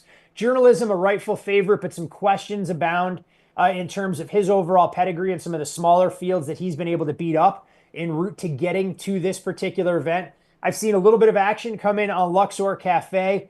Japanese horse hasn't won the Kentucky Derby, but we'll see if this can be the first. That'll get you right around 15-1. And the horse that's really been quite polarizing, honestly, is Burnham Square. I've talked to a lot of guys that feel like he's got to be included in some of their exotics. Other guys are kind of making him the de facto wise guy horse that they want to bet against. I've seen futures money come in at him at 14-1. But the one that I will say is a little bit interesting, who will most likely draw in now with a couple of the scratches, will be Baeza. I'm not sure there's enough in the tank for that horse to go out there and win the race, but makes an awful lot of sense to tie into some of your exotics and maybe loop into a superfecta at a longer price. Did you mention Bob Bafford's horse, and does he get played just because it's a Bafford horse? There are definitely plenty of those horses that get factored in where folks will go, they'll look at the trainers more than anything else and decide that's exactly how they're going to try and approach the field. And the other one, if you're a country music fan and I'm a little bit sentimental, that I think will get some betting handle on Saturday morning as well, will be Render Judgment, who is part of Toby Keith's investment group as well. Oh, wow. Todd Fuhrman, bettheboardpodcast.com, at Todd Fuhrman on social media, and he's with us on the Alexander Shunnarah Trial Attorneys Hotline. Because of a couple of guests this week, a lot of talk on this show about Clemson winning the national championship. They opened with LSU, they closed with South Carolina, the SEC, and obviously play an ACC schedule in between. Do you have any early thoughts on the Clemson Tigers, and is this crazy talk of them actually being a national championship team? I actually do have some thoughts on them, and it's funny that you mentioned Clemson is the only team that I actually have a bet on right now to win the national title. Now, that full disclosure there, I would not be running to the window to bet Clemson at 14-1. That number's significantly shorter than the price tag we played. But you look at what Clemson returns, and Dabo, despite his reluctance, went into the transfer portal, and he didn't have to overhaul his roster. I think we saw flashes of what Cade Klubnik can be, not necessarily in the season opener last year against Georgia, but this is a team that draws, in my opinion, one of the softest conference roads, given all the questions that we have about the ACC. So the path is right there for Clemson, much like we saw a season ago, that I have no problem making a case for Clemson being live in the big picture, at least getting to the college football playoff, and then it's anybody's best guess what team will be the healthiest. But no, I would not endorse a bet on Clemson right now at the price of 15-1 to win the national title. I mean, it's maybe the biggest Clemson week in the history of our show. I mean, I remember Clemson beating Alabama multiple times, and those were pretty big weeks. That was Alabama's fault, though. That was Alabama playing bad, right? Dunaway when Clemson would beat them. That was just Alabama playing bad. That's right. Fuhrman, I'm interested in Aaron Judge and what he's doing right now. Historic numbers. Is there a market to bet Judge's future? Can you bet like home runs or batting average to break, be the guy that hits 400 again? Anything on Judge in Vegas, because he's been on fire? Yeah, the regular season home run market, Judge, to your point, is a heavy favorite. But where he's even a bigger favorite is in the American League MVP race right now, where he's upwards of -$6. Meaning if you wanted to back him there, you have to put up $6 to make $1 in return. And given his incredible start to the season, it's kind of become a two-horse race, which is ridiculous to say as we sit here on May 2nd, that Judge is the overwhelming favorite and a very prominent shop here in the States. Bobby Witt Jr. is the only other American League player at a price tag less than 50-1 to win the American League MVP. So if you don't think Judge is going to stay healthy all season long, it's going to open a bevy of opportunities in the American League. But to kind of put things in perspective, a much more muddled picture in the National League, where you kind of have 7 players in Shohei Ohtani, Corbin Carroll, Fernando Tatis Jr., of course, Kyle Tucker for the Cubs, Pete Alonso, Juan Soto, and Francisco Lindor, all priced less than 20-1. So you're rooting it for injury, I guess, if you're looking to try and fade Aaron Judge. Going to be an uphill battle for a lot of his compatriots in the American League this season. All right, at Todd Fuhrman on social media is where you find him. You can get all the games at bettheboardpodcast.com. Also, if you like to wager a bit on the NASCAR circuit, he is fantastic in that arena. Off the super speedways, he really likes it. So they go away from Talladega. You can get to play in this weekend. bettheboardpodcast.com, bettheboardpodcast.com. Fuhrman, thank you very much for the time. Enjoy the Derby and the weekend, and we'll talk next week.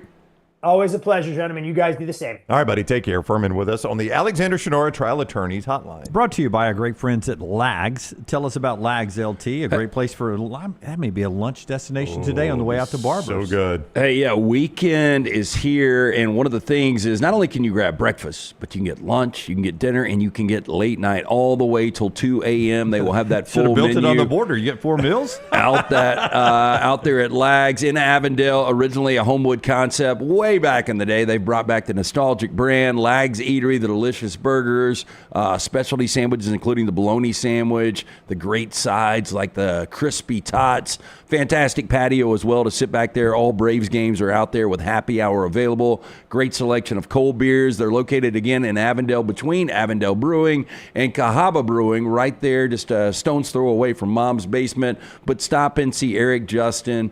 Again, 6 a.m. they open this morning. Same thing on Saturday as well. They'll go all the way to 2 a.m. But stop in, see the fine folks at Lags, enjoy a great meal, and tell them the next round sent you. And our friends at Lake Fest, Brownie. We were there celebrating that last night at Pell City Buffalo Wild Wings. It was a wonderful crowd. Great location of Buffalo Wild Wings. That may be my favorite B-dubs anywhere. That place was packed, too. And remodeled inside. It was so awesome. Great TVs. And Lake Fest is coming up, a big Mother's Day weekend. It is, absolutely. This next weekend, the 15th annual Logan Martin Lake Fest and Boat Show presented by AmFirst, May 9 through 11, Logan Martin Lake in Pell City. Totally free to the public. It's Bama's biggest in-water boat show, 80 boats and vehicles on display, lake lifestyle vendors, food trucks, beer garden, live music all weekend, tons of giveaways. For the first time in the history of Lake Fest, AmFirst is offering 0.5% off interest rates, which could save you $100 a month and up to $12,000 over the life of the loan. They've got great events. Jim mentioned it is Mother's Day on the Sunday. Free mimosas for Mom on Sunday. See more at LoganMartinLakeFest.com. Saturday for the kids, the Mermaids and Mateys Parade. And I've learned last night that we have underplayed what happens on Friday. I thought they were just going to do a fireworks show. I did not know the additional stuff they have for our great United States veterans, but they will do that on Friday night. Everything at LoganMartinLakeFest.com, LoganMartinLakeFest.com. If you didn't watch the show last night, it's really cool what they do. There is a veterans home over in Pell City, in the Pell City area, and they bring those veterans over to Lake Fest. They feed them a great meal. They called it a gourmet meal. Yeah, he called it gourmet. I don't know if it's steak or what, but a gourmet meal. They line the entrance there, and everyone cheers for the veterans as they get off the bus and go in, and then they do that huge fireworks show for them. A really, really cool event. And he said there's still some World War II veterans around. That's the home. I've told you guys this story where my cousin's father, it's an older cousin, second cousin, but father passed away. He's a World War II veteran. And when he went there and, spent the last few moments with his father, and his father passed, and they prepared him to bring him out in the hall to take him to the funeral home. When he got out in the hall, every resident on that hall had been pushed out into the hallway in their wheelchair, and they all stood and saluted. Wow. As they rolled him past. Yeah. It's at the Veterans Home in Pell City there. Man, you want to talk about not a dry eye in the house, buddy. So those are the guys that will be honored and ladies that will be honored, and they have earned that honor there Friday night. All right, so the next thing we wanted to get to here, I mentioned Aaron Judge. Yahoo Sports breaking it down. They've gone back the last 162 games for Judge, who, by the way, right now is hitting .427 on the season with 10 home runs and 32 RBIs. Yeah, I was going to say there's no way he can do better than he did last year. Yeah. In that massive, one of the greatest seasons in Major League Baseball history, but he's on pace. That's right. Unbelievable April.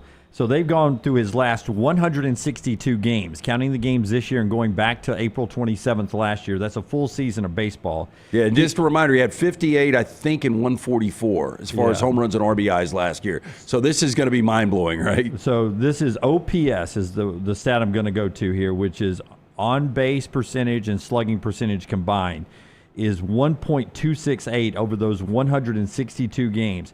Only 3 other people in history have an average, an OPS of that. I can always guess 2. It's Ty Cobb. I was going to go Babe Ruth and Barry Bonds always. Ty Cobb. Ruth Bonds and Ted Williams. Okay, yeah. Just go through all the great hitters of all time. Known as the 3 best hitters of all time, Bonds, Ruth, and Williams. That's the 162-game stretch that Aaron Judge has had. He's been unbelievable. And he's hitting like 350 on that stretch. He's probably got over 60 home runs in that stretch. 369, I think he's hitting in that stretch. So and I have to go back and look at the home runs. That's crazy. So if that stretch were a 162-game season, not just a 162-game stretch, it would be regarded as maybe the best offensive season ever overall? His numbers right now for this year are better than Barry Bonds' best year hitting the baseball. That's the start he's off to. It's only the start, but that's the start he's off to. I still haven't seen it's getting to that level, but you guys remember when Bonds gets walked with the bases loaded? Oh, yeah. I mean, I told you guys I watched something. It was on TikTok, of course. And they were talking about Barry Bonds. I think it was Smoltz, maybe, was talking about Barry Bonds. And he was like, Bonds would get one good pitch a series. Like, not a game, a series. And it was always a home run. And he said, and it almost always left the park. Yeah. He said what he did was amazing because he'd go an entire series and see one good pitch the whole series. Nobody wanted to throw to that guy. I really thought this torpedo bat story was going to be a much bigger story. That thing disappeared. Oh, it quickly. has. Because a lot of people tried them, and apparently you've got to be able to hit The numbers have evened out. Even when you look at that Yankees lineup, I mean, they've all come back to earth. So the torpedo bat has helped one guy a lot. The guy for the Yankees that it was designed for, it's helped him. Right. And everyone else, it sort of hasn't changed anything, including Aaron Judge, who uses it. He's off to a great start, but he was great last year, too. He was the MVP. Dodgers and Braves start their series tonight, 3-game series. Couple of folks up here may make it over to a game coming up this weekend. It's a big series tonight, Saturday night, Sunday night. Dodgers and Braves. Our buddy Josh Sisk and Emily Grace McWhorter broke it down for you on the Pennant Grace. You can go back and see the Pennant Grace from yesterday. It's always live on our Tuesday and Thursday at 12:15. It is available for you as they preview the series, Dodgers and Braves, going on there this weekend. There was a perfect game last night in Tampa. Did you guys hear about it? I did not, no. Normally I hear about perfect games, no hitters, Jim. Because there's only been 20-something of them all time. That's what I heard the other day. How did I hear about this? It wasn't the pitcher's perfect game. It was an umpire perfect game. Nick Lentz is his name. He was the umpire behind the plate, and they've only started having this umpire scorecard since 2015. In 2015, the start of that season. It's only the third perfect game umpired by an umpire since they started doing this in 2015. Another one happened 3 weeks ago. The other one was in Game 2 of the 2022 World Series. Since they started this in 2015, those are the only 3 perfect games they've had in a decade of judging every baseball game every day. Umpire, they get a scorecard. So it's only behind the plate, obviously. Yeah, but how awesome would that be if he stripped the mask and ran down the third baseline and jumped in the arms of because nobody would know what's going on. This game was 3-0. What just happened? Nick never missed a call. I wasn't going to say anything out there. I didn't want to blow it up. 100% on called ball accuracy, 100% on called strike accuracy. He was perfect last night. 3-0, the Royals beat my Rays. But I really didn't know much about this. Do you think obviously it holds them more accountable, but do you think in their minds, like I would be all about it would make me work that much harder because you're obviously getting graded game to game? But there's a whole story about it on The Athletic, LT, that who do you think likes that? And who do you think hates that? The people that like to work like it, and the people that are very lazy don't like it. I would say the veteran umpires hate it because a lot of them are probably just hanging on, and these younger guys are having to work their tail off. Yeah. The batters love it. The pitchers hate it because apparently they're squeezing them. They're squeezing the strike zone. Yeah, you remember Maddox right. and them used to get the rubber and what was it called? The black and a little extended. Because of the guardrails there to try to get your percentage perfect, they're squeezing the strike zone, which is great for the hitters. It's bad for the pitchers. Yeah, but don't be surprised because of based on overall average, and I forgot the overall average for major league hitters right now is awful. If there is some revisions on the zone, and Major League Baseball making the zone bigger. Yeah, I just think. I mean, if you want more offense, So I'd want the zone to be smaller for more offense, right? They've got to pitch it in this zone. That's right. They got to give me better pitches, but within reason. Even if it's outside the zone, as long as he calls that both ways, I don't have a problem with it, right? You want it to be consistent. Yeah, I mean and there was an element of consistency in there. I don't know if you saw that, but I think he was 99% on his consistency. So it was a perfect game on balls and strikes, almost perfect on his consistency as well. Well, I think 99% is the highest you can score on the consistency. Well, that doesn't make sense at all. Why can I not be 100%? Why would you tell me I can't be 100%? By the way, that means 99% now is 100% then, if that's as high as I can go, right? What do you think the Rockies are hitting as a team?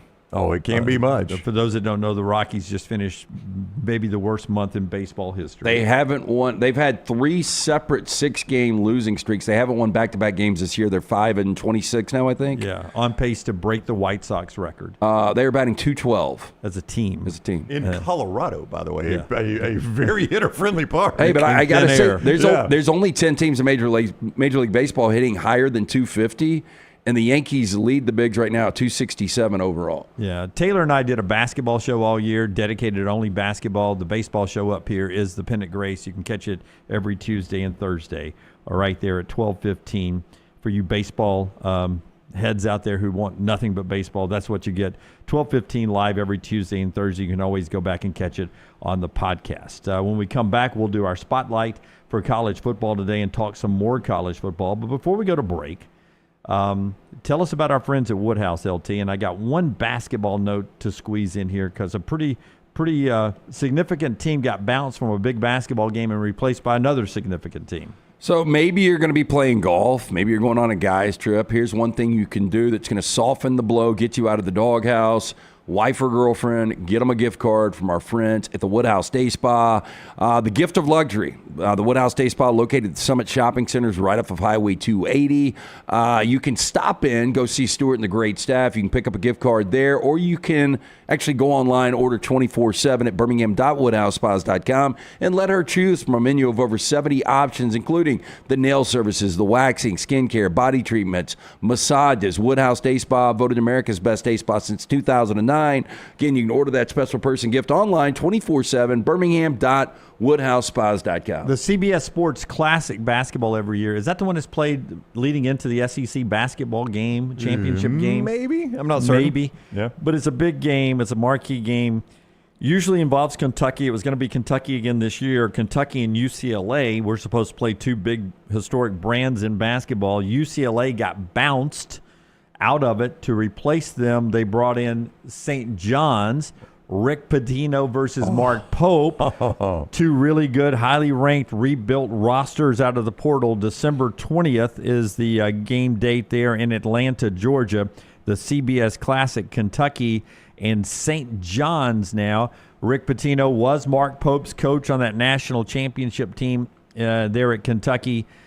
So those two will reunite in that game in Atlanta, GA, coming up December 20th on the CBS Classic. And Pitino has gone out of his way to publicly support Pope and that job, too. So it's not like there's any bad blood in this deal. He says he's excited about replacing UCLA. Yeah. His days at Kentucky was Camelot, he says, and he's looking forward to this rematch. It's the first time he's played them since he coached at Louisville, obviously, when he would battle them every year in the big rivalry game. All right, when we come back, our college football spotlight today involving one of our favorite teams up here who may be having an awakening. We'll talk about that in our spotlight. The show being brought to you by the great folks at New York Butcher Shop. Oh, the weekend is here. Great place to go get some of those incredible steaks from our man Jim and his great staff of butchers. Not only the steaks, the ribs, the chicken, the pork, all the meats right there made in-house. And, of course, the incredible side dishes as well. The mashed potatoes, the mac and cheese, the baked beans, incredible dips. They've also got a fantastic selection of fresh desserts and great wines. One-stop dinner shop there at the New York Butcher Shop. Two locations, the original, Cabo Heights, Highway 119 in Greystone. Rare quality, well-done service. Stop and see Jim and that great staff. Tell them the next round sent you. It's the New York Butcher Shop. Follow LT on Twitter at @TheLanceTaylor. I'm attorney Alexander Shunnarah, Alabama born, Alabama raised, and ready to fight for your rights. I have one of the largest firms in Alabama, and we are here to help you get the compensation you deserve. Call me, Alabama, 323-1000. No representation is made that the quality of legal services being performed is greater than those of other lawyers. Hey, there's nothing worse than waking up to a plumbing problem. Don't get caught in a flooded house. Call the guys at Hemp Hill Services. Adam, Chad, and the team at Hemp Hill are the only ones I trust to fix it and fix it right the first time. Hemp Hill Services does it right and always at a fair price. For all of your plumbing, cooling, and heating needs, trust the name that Birmingham has trusted since 1954. That is Hemp Hill Services. Call now, 205-229-2090. That's 205-229-2090. Hey friends, if you're looking to expand your business and inform the Next Round audience about your exciting brand, contact us at sales@nextroundlive.com to be part of the team and advertise your product to hundreds of thousands of potential consumers on our ever-expanding platform. Let the Next Round help take your business to the next level. Get more information by emailing us at sales@nextroundlive.com, and one of our team members will work with you to build a plan to take your business to the next level with the Next Round. Man, I love a good meal. I'm Jim Dunaway. A good meal is what you get with my friend Sterling at Champy's Chicken on Highway 119 in Alabaster. We're talking great southern fried chicken, wonderful sides, hand-cut chicken fingers, po' boys, and those Mississippi Delta recipe tamales. You got a perfect menu for everybody. Champy's Chicken is perfect for watching the big game, or taking a meal to the lake house, down to the coast, or stay in the restaurant and dine in a great atmosphere. It's all made fresh to order right there on 119 in Alabaster, Champy's Chicken. Hey, you. Days warming up. Looking like spring. And at New Balance Birmingham, we've got the thing. What pops and what's fresh? Check the selects. Come together at New Balance Birmingham on Highway 280, right next to Chick-fil-A. New Balance Birmingham, we got now. Start your day online with our website, nextroundlive.com, for the latest videos, podcasts, and college football stories. It's also a great way to stream the show or shop in the Next Round store. Stay connected by visiting nextroundlive.com. It's bow time. Tired of choosing between sweet and savory? Why not have both? Introducing Bojangles' new chicken and bowberry waffles. The bold Cajun chicken filet you love, now drizzled with a bowberry honey glaze and sandwiched between two warm waffles. Which means your favorite meal of the day just met your new favorite dish. And lucky for you, it's served all day. But it's only here for a limited time, so try chicken and bowberry waffles at Bojangles today. It's bow time. There's no off-season at covercrimson.com. Sign up now and get daily shows plus behind-the-scenes intel that will keep your Alabama fandom rolling all the way up until kickoff. Follow Cover Crimson on all social platforms and sign up today at covercrimson.com. Since you listened to my last message so well and got rid of those cargo shorts and stained t-shirts, it's time to replace them with Rhoback. Go to Rhoback.com and click on the Refresh collection to find all that you need for an EG-approved wardrobe. It includes pieces that will have you ready to hit the golf course after a busy day of meetings, or comfy favorites for travel and working from home. Get 20% off using code TNR20. See, I'm saving you some money. I'm attorney Alexander Shunnarah, Alabama born, Alabama raised, and ready to fight for your rights. I have one of the largest firms in Alabama, and we are here to help you get the compensation you deserve. Call me, Alabama, 323-1000. No representation is made that the quality of legal services being performed is greater than those of other lawyers.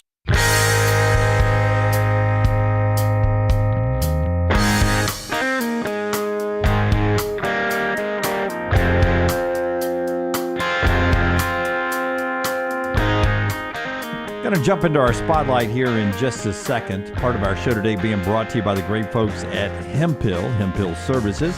That heat's coming. 80s again today. Boy, it got cold after that rainstorm last night. Got down to 61 where I was.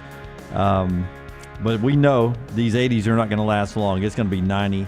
It's going to be 100 at some point. You want that air conditioning checked out from our friends at Hemp Hill. Yeah, they are the name Birmingham has trusted since 1954, and right now the HVAC unit's $1,000 off plus 0% financing, 205-229-2090. Whether you experience plumbing, heating, or cooling issues in your home or business, they are ready to serve you. Call Adam, Chad, Andrew, the guys there.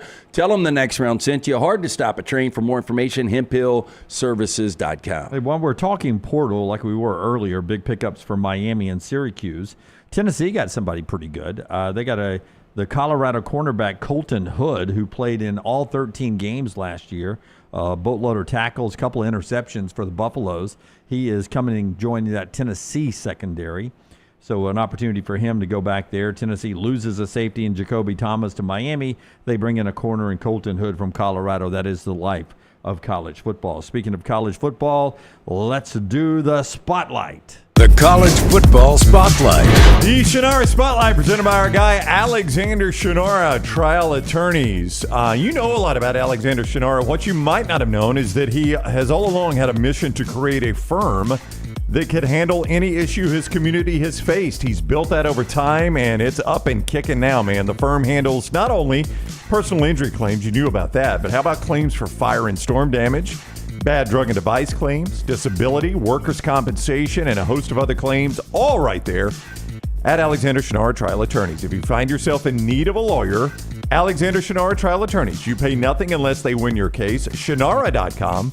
That is Shunnarah.com. All right. Fox Sports sent out a graphic this week about most first-round draft picks all time coming off the draft. And in the top 10, Ohio State has 91 all-time first-round draft picks. There's USC right ahead of Alabama with 85. LT, you'll tell me the talent level recently has not been that level where you think of them as the second most program to send out first-round draft picks. They got to get back to that talent level for them to get back to where USC belongs. Well, look, I think they're getting back there. If you go back to Lincoln Riley's first couple of years, with Caleb Williams and NIL, they were spending a lot of money, and they still are. So they're recommitted by going out. Chad Bowden is general manager. They get from Notre Dame, and he's starting to sign some of these guys. I mean, just in the last 2 months, they've signed 6 ESPN top 300 guys. Yeah, and that is the spotlight. USC currently number 1 in the rankings for the 2026 recruiting class. Xavier Griffin, R.J. Sermons, Brandon Lockhart, Jamian Winfield, and others are big-time recruits. Is this an awakening for USC? Well, I think it is. Lincoln Riley is not only one of the highest paid guys out there. The expectations when you look at the Big Ten, outside of Ohio State and Michigan, USC should have year to year probably the biggest expectations. Last couple of years haven't been great. Again, the reason they went out and got Bowden. I think things are going to change. I don't know if it's going to be this year because you're not going to have an elite player at the quarterback position. But I think in the next couple of years with the talent they are amassing, again, I thought they were a better overall team. Results didn't show that last year. But I do think it's trending in the right direction. Yeah, in fact, USC, Brownie, I think is number 1 overall of number of NFL draft picks drafted all time. I think the number's around 523. I can believe that. Notre Dame's 520. Alabama's 6th all time.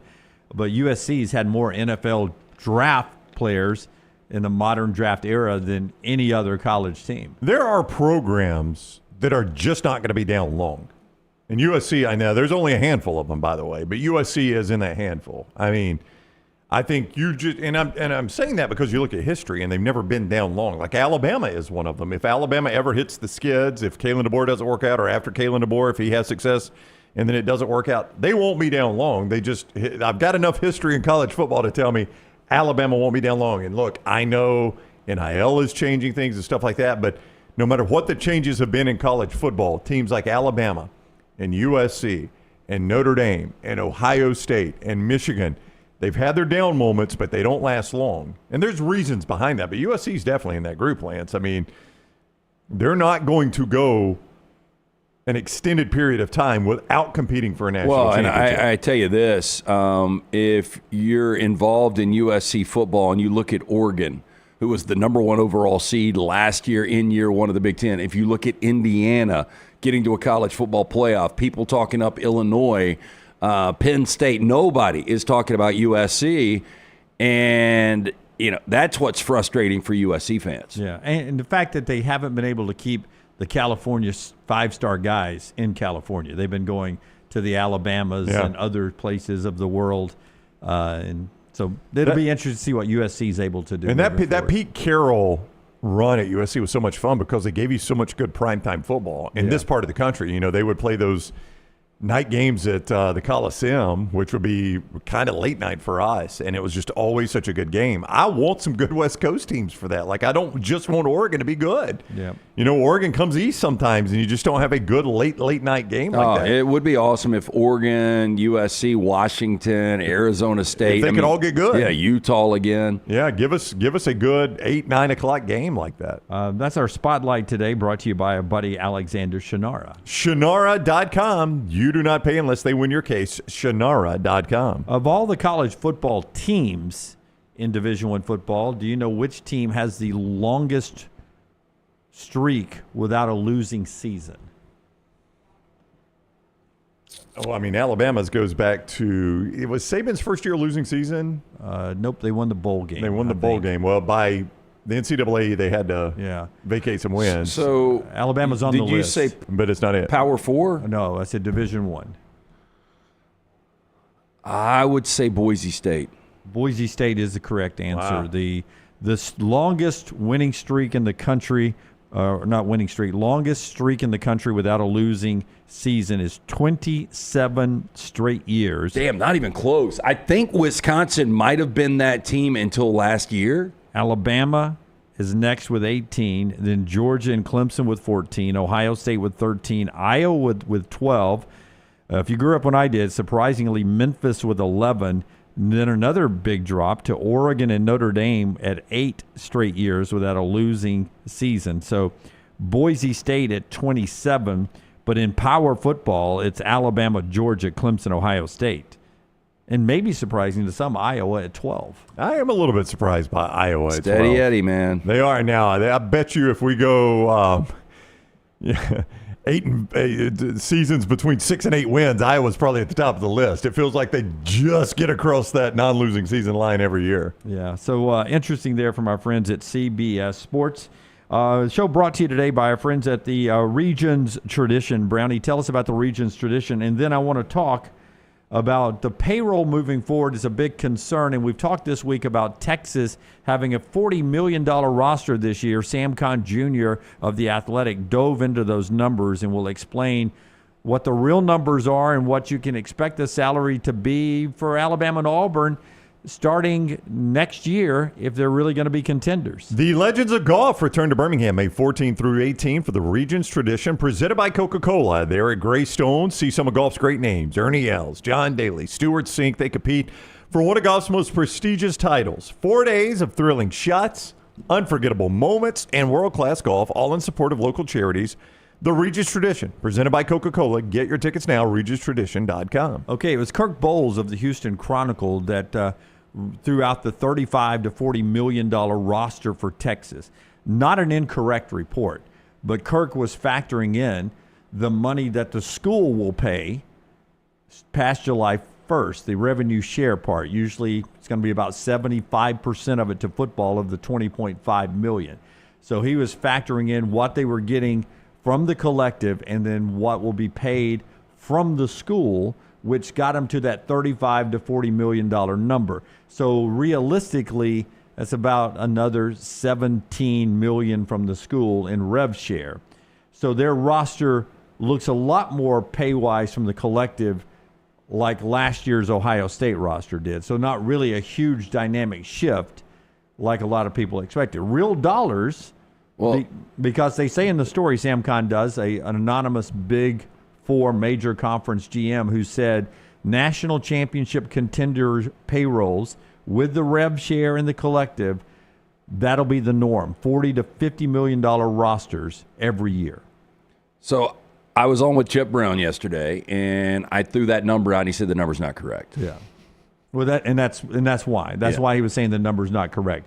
The Texas boosters are paying about $20 million, and it's going to get to that 35 to 40 range with the rev share. But he did say this year's roster is more in the $30 million, more like what you had with Ohio State last year. But I mean, the story is, how much is their roster making? Like, how much do you have to have on a roster when if they're making $40 million, they're making $40 million. I don't really care where it comes from. Yeah. Like, I mean, I get what people are saying. It's like, no. This is not all coming, from, but it's still coming from somewhere. Like, could they have built it for $30 million? Well, Maybe I don't think it's ever know. going to go backwards, right? Yeah. Like, I think it'll have to. And I don't know though. I think it will. The GM just said, as I said, $40 to $50 million. He thinks will be the operating for the.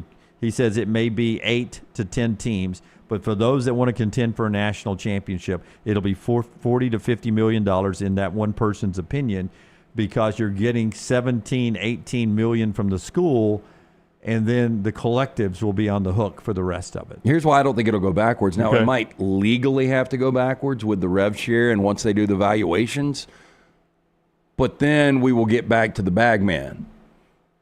Oh, no, you may do that. Yeah, I just don't. I think once Ohio State, won it with $30 million, then it's just, for the bigger programs, it's not going to go backwards. I mean, this is what these guys are demanding. I just think at some point these billionaire businessmen, or even millionaire business, when I say billionaire, how many billionaires are actually donating to a college football NIL right now? I mean, maybe 2 or 3, I don't know. But these millionaire, multimillionaire businessmen make this kind of money by getting a return on investment. And I think at some point they're either not going to get the return they think they are, or they will get the return and it will become less meaningful to them. Like, I can see programs like Texas who they haven't exactly been wandering in the wilderness, but they hadn't won a national championship since Vince Young ran into the end zone against USC. To your point, Michigan was hungry. That's right. And they paid and won a national championship. Yep. Then Ohio State was hungry. Correct. They paid. Yep. Texas is hungry. Penn State is hungry. So they've paid to have rosters. Right now, Alabama's not hungry. They've, as Grady at my local coffee shop said this morning when I was picking up coffee for Forrester and me, he said, I was talking to him about the NIL at Alabama. They're busting their butts trying to keep up. It feels like Alabama doesn't have the money Texas does right now. And he says, it's because we're not hungry right now because we've been feasting on what Nick Saban has done the last 20 years. Yeah, I mean, part of the reason Alabama – now, look, Alabama is far from a poverty program. Oh, no. But part of the reason maybe they aren't where the top level of NIL programs are is because they have been so successful. That's right. They're not desperate yet. It would be the opposite. They're not desperate yet. That's right. You let Alabama go 5, 6, 7, 8, 9, 10 years without winning a college football national championship, there'll be a coaching change, number one. But then number two, a lot of these big-time money guys in Alabama football will be like, okay, if this is what we got to do to get back to the fun we had in the Saban era, this is what we'll do. Yeah, I'm in, John. John. Let's get back. Yeah, but also, you let Ohio State have any sort of the type of success Alabama had under Nick Saban. Give them 5 years of that, and you'll start to see that NIL drop off a little bit because a lot of them, okay, I've had my fun. Yeah, I need $8 million over here in this other project too. I can't give it to Ohio State right now, but we've won our championship, so I don't feel as bad about it. 100%. All right, one more thing to get to before we get to the top of the hour. Our show being brought to you today in part by our friends at Odie's, where live music is part of the schedule tonight. Yeah, live music every Friday and Saturday night. Great place to watch NBA action all weekend long and enjoy the incredible food from Rodney Davis. He's been doing it for more than 35 years. The award-winning wings, delicious burgers, great sandwiches, ice-cold beer buckets full of the Bud Light. It's a Birmingham institution, 2 locations, the original in Crestline, newest location in Edgewood. Get in, see Will Haver and that great staff. It's Odie's Tavern. So I wanted to ask you guys, is there an actress or actor that you thought was going to blow up in recent years that you don't know where they went? And I'll give you the example of what made me think of this. Is I was flipping through my streaming services last night, and which one tells me because you like this, you would like this. One of the services does that on the main. Maybe they all do, but this was they all do. This was because I liked Ozark. I would like this. Okay. And the girl that played the little blonde hair, Julia Garner, antagonist. Yeah. Played Ruth. Julia Garner. Yeah, she's in something new. Is she in something new? Oh, she's blown up. Yeah, she's massive. Where is she though? She's everywhere. Tell me, I haven't seen her. At the movies. Yeah. Okay, but tell me, what's she in? She was in Wolfman this year. She's also signed on to be in the new Fantastic Four movie for Marvel as the Silver Surfer. Okay. So yeah, that's where two things I won't see. That's where I saw her. I think it was in the Fantastic Four trailer. Is the trailer out? Did I see that trailer? Yep. Okay, and that's where I saw Julia Garner. Okay.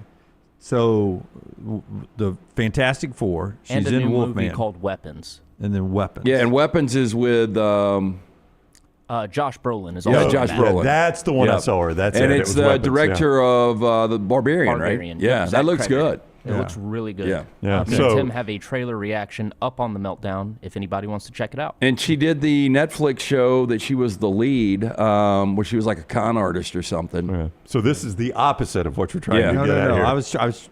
I wanted to see her more. I watched maybe an episode of that and did not like that. She is absolutely blown up though. Okay, give me somebody who. For me, it would be a guy named Theo James. You familiar? Yes, he was recently in The Monkey this year. He was the lead of it. Okay, so he was in The Gentleman. He was the lead of the miniseries based on the Guy Ritchie film. He was in White Lotus season 2. Yeah. I know that guy. Yeah. A good-looking dude, English guy. I thought he could have been up for the next Bond possibly, but he's just got star power, and I don't get why he hasn't really broken into. Maybe he's starting to get there. But, he go back to the Downton Abbey days. He was in that on a couple of episodes. Oh, that's right. He was. He was the dude that died in her bed. Yeah, absolutely. Yeah. I would never put 2 and 2 together on that one. That was a good show. The one where he and his brother take over the family business in the mansion. Yeah, The Gentleman. The Gentleman. Yeah, The Gentleman was that was awesome. really good. Really good. Brownie, do you have one? I cannot think of one. Tyler? I was just trying to think of one. I would trust Tyler here. Somebody you thought was going to blow up hasn't blown up yet. So Aaron Eckhart was supposed to blow up. He is best known for playing Harvey Dent in The Dark Knight. Oh, yeah. And Aaron Brockovich, he was the lead, the motorcycle dude that she dated. And then after that movie, Company of Men, he was great. Mm-hmm. He started taking just really bad roles. And then I think the movie that really put the nail in the coffin for his career was a movie called I, Frankenstein, which absolutely bombed. Jody says Michael Gandolfini was so good in Many Saints in Newark, then disappeared. Was he that good in that movie? Warfare this year. Okay. I didn't think he was very good, but Did you not? I thought that movie was... They were like, James is not alive to play a mobster. Let's go get his son. Let's see if that'll work, right? Is that basically what happened? Yeah, pretty much. Yeah. I thought he did a good job, bringing the James Gandolfini mannerisms to the role. It's very believable as a young James Gandolfini. Yeah, I mean, that was kind of, to me, that movie was almost like an SNL spoof of The Sopranos. Kind of, yeah. All of the promotion was who made Tony Soprano, but Tony's barely in the movie. Yeah. Interesting. Yeah. I had another good one, but I can't think of it. I would have said Walton Goggins years ago, and now he's gotten too in big. everything, yeah. He's gotten really, really massive. I just slipped my mind. I'll think about it in a second. Breaking news in the NBA. I don't think this surprises anybody, but Greg Popovich is stepping down as the San Antonio Spurs head coach. He'll move into the team's full-time president there. He's had health issues. He's way up in age. Top 5 all time. Yeah, 76. I was going to ask, if we ever do Mount Rushmore of NBA coaches, Pop's on there. He's got to be. It's close. It's Phil. It's Red Auerbach. I think Pat Riley's got to be on there. And then 5-time NBA champion Greg Popovich. Going to be hard to ignore. Yeah, but what about Kerr? No. How many did they win? They've got 3. Yeah, I'd put Pop in front of Kerr. Yeah. Kerr's was built for him.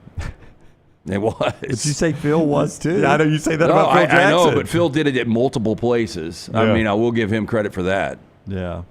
I don't have a problem with Popovich being there. 5 and 10 years for him. And never liked him. Well, because they were so good in the West, or you're a Lakers fan. He's just a dick. Yeah, that interview thing that I think is a bit of a shtick with him, it does come off pretty bad. I agree. All right, top of the hour here. The show being brought to you by our friends at Gutter Cap. Your chance to add value to a home in a way that really would make your life less of a headache. 205-823-2212. That is the number you need to call. Chris Stewart, he will answer the call. He's going to come out and give you an absolutely free estimate. One thing you don't want to do with the weekend is here.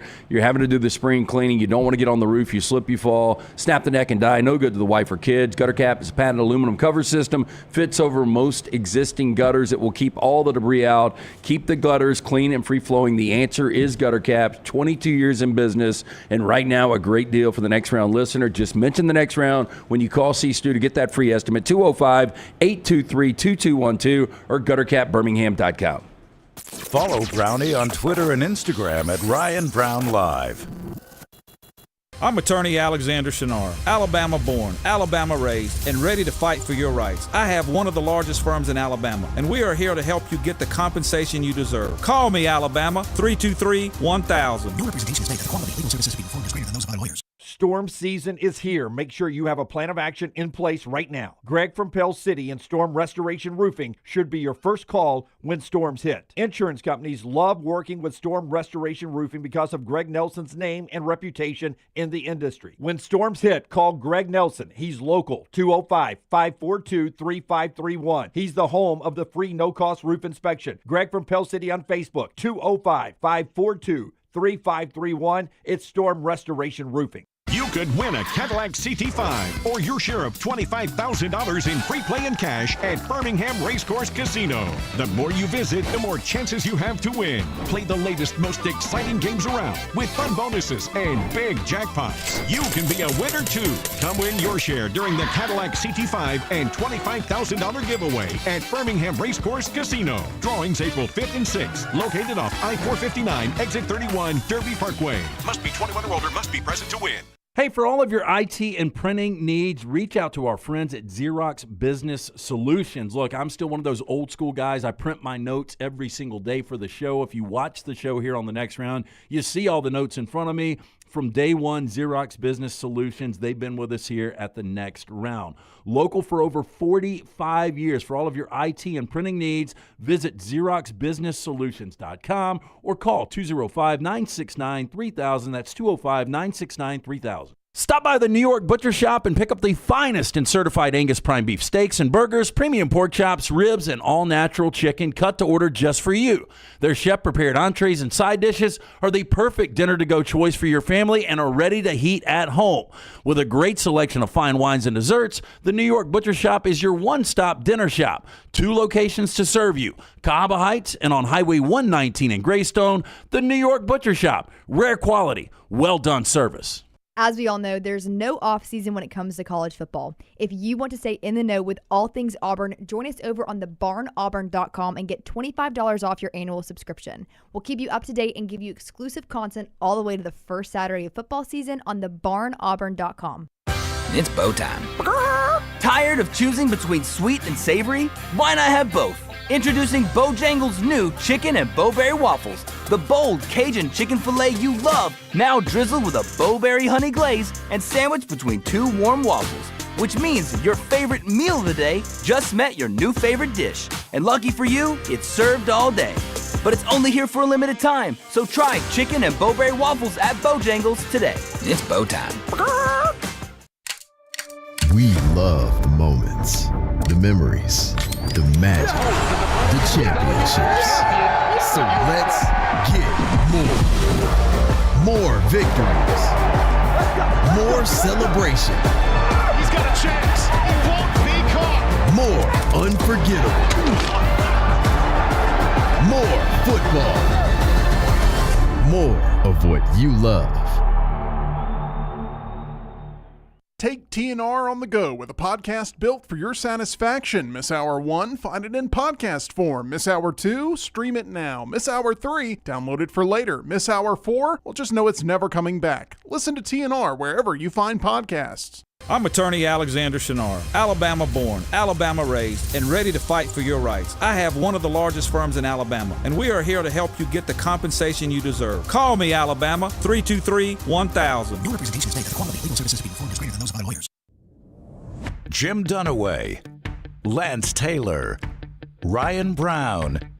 Live from the Birmingham Racecourse Casino Studios, the Next Round, presented by Bud Light, is on now. Final hour of the show, always brought to you by our friends at Champy's. Champy's world famous fried chicken on Highway 119 in Alabaster. What can I tell you about Champy's that I haven't already told you about Champy's since we started at SEC Media Days in July of 2021? Well, let me tell you, first off, margarita mix, handmade right there behind the bar, delicious as we approach Cinco de Mayo on Monday. Make that a destination location. Always the desserts. I don't talk enough about the desserts. Handmade right there, including the Mississippi mud pie, pints of banana pudding. It's just so delicious. And then the traditional stuff that you hear me talk about all the time, including the 2 big breasts and all the sides that I order when I go in there. The chicken's brined overnight, is cooked to order, juicy down to the bone, always piping hot, never under a lamp. That's what Sterling promises to you. Consistent championship performance. He calls it the process. Somebody else used that, too. That was just as good as Sterling. Champy's Chicken, champyschicken.com, Highway 119 in Alabaster. As we get into this hour, before we get to 4 downs, Forrester has a rebrand of sort. Can we get Forrester's microphone? If you told me the Chicago White Sox was going to rebrand as a Major League Baseball franchise, I would be excited, Forrester. Zing. Zing. By the way, only hitting .217. That's better than Colorado. Are they just going to move the Barons up at this point? They basically have, Tyler. Well, that's who's playing. The Barons are a minor league team, and Forrester says he has a minor league rebrand that is going on. What do you have for us, Forrester? Okay, so I thought this was minor league baseball, but upon further review. So the Morehead City Marlins. Well, what is that if not minor league, Scott? Hang on. Okay, sorry. All right, so there's the Morehead City Marlins logo. They are a baseball team that plays in the Coastal Plain League, which is a summer collegiate baseball league. Okay. All right. Out of Morehead City, North Carolina. All right. The old Carolina League. Yeah. Don't hate the logo. I mean, if you're going to go with Marlins, it's not an I just don't logo. like a city and the association with Marlins. It doesn't make a lot of sense. Yeah. Yeah. Unless it was Ocean City, right? That's true. Well, but if we're rebranding the Morehead City team, this could get sketchy. Where are we going? Oh, no. Well, for one weekend in June, the No. Morehead City Marlins are going to become the Crystal Coast Booty Divers. All right. Because booty is treasure. That's right. In pirate That's terms. right. There's absolutely no dual meaning here. There's nothing else that would be funny. Yeah, I mean, the Morehead City, you could play on that a lot. But booty is this is the least offensive one they could It's an interesting logo that they put two circular baseballs right there. Grabbing that booty. I hadn't really noticed that. I think you found the booty. Yeah. Booty divers right there. There you go. Got some gear here. First time I've ever seen a pirate with a diver's mask on. Yeah. Yep. That's true. Yep. I don't think I'm going to order one of the booty diver shirts, Scotty. Yeah, I'm a big fan. Yeah. No? I bet I see one at the Floribama this summer, though. The booty divers right there. You're a fan of that baseball team? I don't know what you're talking about, buddy. That is... I mean, if you had the Morehead City, you could change out booty for another diver. You could do that, yes. Absolutely, you could. I think we're diving for B cups there with the booty divers and the collegiate league as we look for them. There you go, right there. Booty divers. Yeah, for 1 weekend, not permanently. Though, Why is he still in a pirate suit? Well, that's a I great would have question. preferred it to be like the old school diving suit. Yeah. Oh yeah. The Like diver from Scooby Doo. Yeah, but you got to tie in pirate to get to booty. Well, the original name's Marlin. Well, so, yeah, like, how do you get we've to pirates? forgotten that. Yeah. To Dunaway's point, they're looking for booty. Do That's you what all remember pirates did. Brad Pitt in that Get Up in Once Upon a Time in Hollywood? Oh, yeah. Yeah, when the quick storyline that he killed his wife and they're out on the boat and he's got that old school diver's gear on. Yeah. There's going to be a sequel to that movie with Brad Pitt. David Fincher directing. Mm-hmm. I'm very excited. Be Netflix only. Our show being brought to you by our friends at Urology Centers of Alabama. Before we get to our four downs today, UCA with 16 wonderful locations. Literally life-saving is what these people can be for you because early detection can save your life. Moving from your 20s to 30s, 30s to 40s, and you start to age into some dangerous zones when it comes to your urological tract, they'll take care of you. Prostate health to kidney stones, everything in between, including vasectomies. Call 205-930-0920, 930-0920, or visit the website urologycentersalabama.com to find a location near you or to make an appointment. 205-930-0920, urologycentersalabama.com, and our friends at Bojangles for four downs. It is bow time at Bojangles. Those Bowberry cookies fresh out of the oven. You could go get one right now at Bojangles. Great way to cap off your lunch. The Bowberry cookie, fresh and warm out of the oven at your local Bojangles. It is bow time. First down. Ton of celebrity birthdays today. All four? All four. We'll start it like this. Paul George, 35 today. Kyle Busch, 40. Better career. Kyle Busch, Paul George. Has Paul won a championship? He is not. I think Kyle has, right, Jimmy? He's won a couple. Yeah, I'll go Kyle Busch then. But Kyle has fallen off a lot lately. Well, I mean, I know Paul George has too. I think it comes for everybody. I mean, Paul George, and look, he still came back and was great. I mean, we talked about injuries, the Jordan Travis situation yesterday. When you saw that Paul George injury go down, I'll never forget. I was at Lou's Pub. Yeah. When he injured that leg, and I was like, he'll never play again. Yeah, and he came back. And for him to be able to come back, now money is not even going to be close. Paul George probably smoked him money-wise. They called him Playoff P, Paul George, which I would think you need a better record in the playoffs to get that nickname. I know he probably played better in the playoffs. He never won a championship? Nope. I don't think so. I don't think he did. Who all did he play with? India, mostly with the Pacers. Pacers, they were really good. Got the Eastern Conference Finals. The Clippers, Sixers, PG3, let me see. He has played Pacers, Thunder, Clippers, 76ers, 9-time All-Star. Yeah. The biggest, the top thing on his resume, all NBA first team in 2019. Yeah, you've got to be really sustained and much bigger, I believe, to usually beat an NBA guy. But since Paul George did a little less than I thought he did, I'll go Kyle Busch. His number was retired at Fresno State, though. You didn't tell me that, Lance. Net worth, though. Can you give me... which one are you looking up, Jeeves? You look up Paul George. I'll do Kurt Busch. I would say I would say that Paul George is $150 million, and I'll say Busch is $60 million. The NASCAR guys can surprise you sometimes. Paul George is at $110 million. Yeah, Kyle Busch ain't anywhere close. $80 million for Kyle Busch. Closer than I would have thought. Yeah. Is it 80? $80 million. That's closer than I would have thought. He, at some point, will buy a race team or part of a race team and make a lot more money. And Kyle Busch would be much more unassuming if he's at a restaurant in New York. Oh, yeah. Would probably be a lot better to be Kyle Busch, right? Don't you remember the time Kyle Busch came on the show, though, and he also, during that visit, rolled his teammate Denny Hamlin squarely under the bus? Yeah. That was when we were second level at Jocks. Right? Second level at Jocks, but a much nicer guy than what I imagined. Well, I mean, I would hope so, though, right? Well, I mean, he was such a villain. Like, I expected him to come in and be a complete turd, and he was a very nice guy the day he was on with us, I thought. I don't know if you guys had the same experience. $70 million net worth for Kevin Harvick, who's moved out of racing into broadcasting. You want to take a guess at Dale Earnhardt Jr.'s net worth?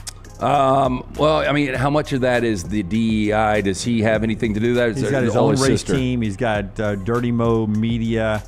But I think a lot of Dale Earnhardt's worth stayed with Teresa and that side of the family. I'll roughly say $200 million. $300 million, but yeah. For Junior. Pretty good. I mean, Marty told us he's got an old West town on his property. Like, he just built an old Western town on his property. He's got a bar, a saloon, and everything. That's a lot of money when you can just build Old West town. Second down. Pat McAfee, 38 years old today. I would have thought a little older. McAfee or Kirk Herbstreit, ultimately better career. Oof. How can you not be still punting? At 38? I mean, if we play quarterback, he wouldn't be making any money compared to what he's making now. Way more money. I mean, we got quarterbacks that still play into their 40s. It seems like punter could hang on. Yeah. I'm sure look, he's probably in as good a physical shape as he was back when he was punting, doing all the wrestling stuff. Yeah, but he obviously is killing it money-wise. Well, and popularity-wise, and being able to transcend to wrestling and college football on game day. I mean, for me, it's going to be Herbstreit, but I think for the masses, when it's all said and done, it'll probably be McAfee when it's all said and done. I would tend to agree with you. I think Herbstreit's going to be known by a lot of people in football who are very serious about football. And McAfee, he's into wrestling. He's into football. He'll get into more things. I think he'll be more widely known than Herbstreit. Yeah, I would think so too. I enjoy Herbstreit more. Obviously, McAfee's got a massive market, but I would agree with you guys. I mean, for McAfee to only be 38 years old, and who knows what direction this thing goes. Third down. By the way, Dunaway and I ran into McAfee at a hotel bar in Atlanta, SEC Championship weekend, and I think EG was with us too. EG was with us. Unless you think the whole tank top thing is just a TV gimmick, literally sitting on a couch in the bar talking to us wearing the tank top. Like, it's not just a TV gimmick. I think the guy wears it all the time, Lance. I believe it. And this is, by the way, December. Pretty cold outside. Yeah. Dude just wearing a tank top in a hotel bar. Nice hotel, by the way. Not a low-end hotel bar. Nice hotel bar. Was that Georgia, Texas? Yeah, it was Georgia, Texas this past December, yeah. David Beckham, 50 years old today. Big birthday for Bex. David Beckham or Johnny Depp, better career? I think I'll go. I mean, the Pirates franchise is massive. It really, but outside of that, and I know you would say, well, outside of Beckham playing for. I mean, Johnny Depp, though, Donnie Brasco, Blow, was in some really good films. I think his Amber Heard, back to the Brett Favre documentary that's coming out, Johnny Depp might be more known now for that disastrous relationship and how public it went than anything he's ever done on the screen. But for some, Beckham is most known for marrying a music superstar too. Well, I mean, I think he's as much of a model fashion icon than a soccer player than he is a soccer player. Yeah, I think over there he's a Manning. Like, when I say over there, royalty, essentially. Across the pond. I mean, he is. Is he knighted? Oh, yeah. No. I think he is. He might be. Yeah, I think he is. I saw that documentary on him. I'm pretty sure he is. Yeah. Fantastic documentary on him. I would go Beckham here. I would go Beckham here. I think I would. Beckham has not been knighted, but he did receive an Officer of the Order of the British Empire Award. Oh, well, I mean, once you have that. Knighting. I think that's more important. He's considered one of the biggest snubs in knighting history. Oh, snubbed by the Queen, eh? Okay, give me that list. Who are the biggest snubs in knighting history? Yeah, I'd like to know that. Well, I did. I don't know why. I think it was probably a 4-downs thing, but I was looking at celebrities that have been knighted. There are some jokes of celebrities that have been knighted. We hit that a few weeks ago on the show. You mentioned a couple of them that you thought were jokes. I didn't know there was a snub list out there, though. I'd like to know who the snubs are. Like Beckham is one. Has Saban been knighted? Let's see.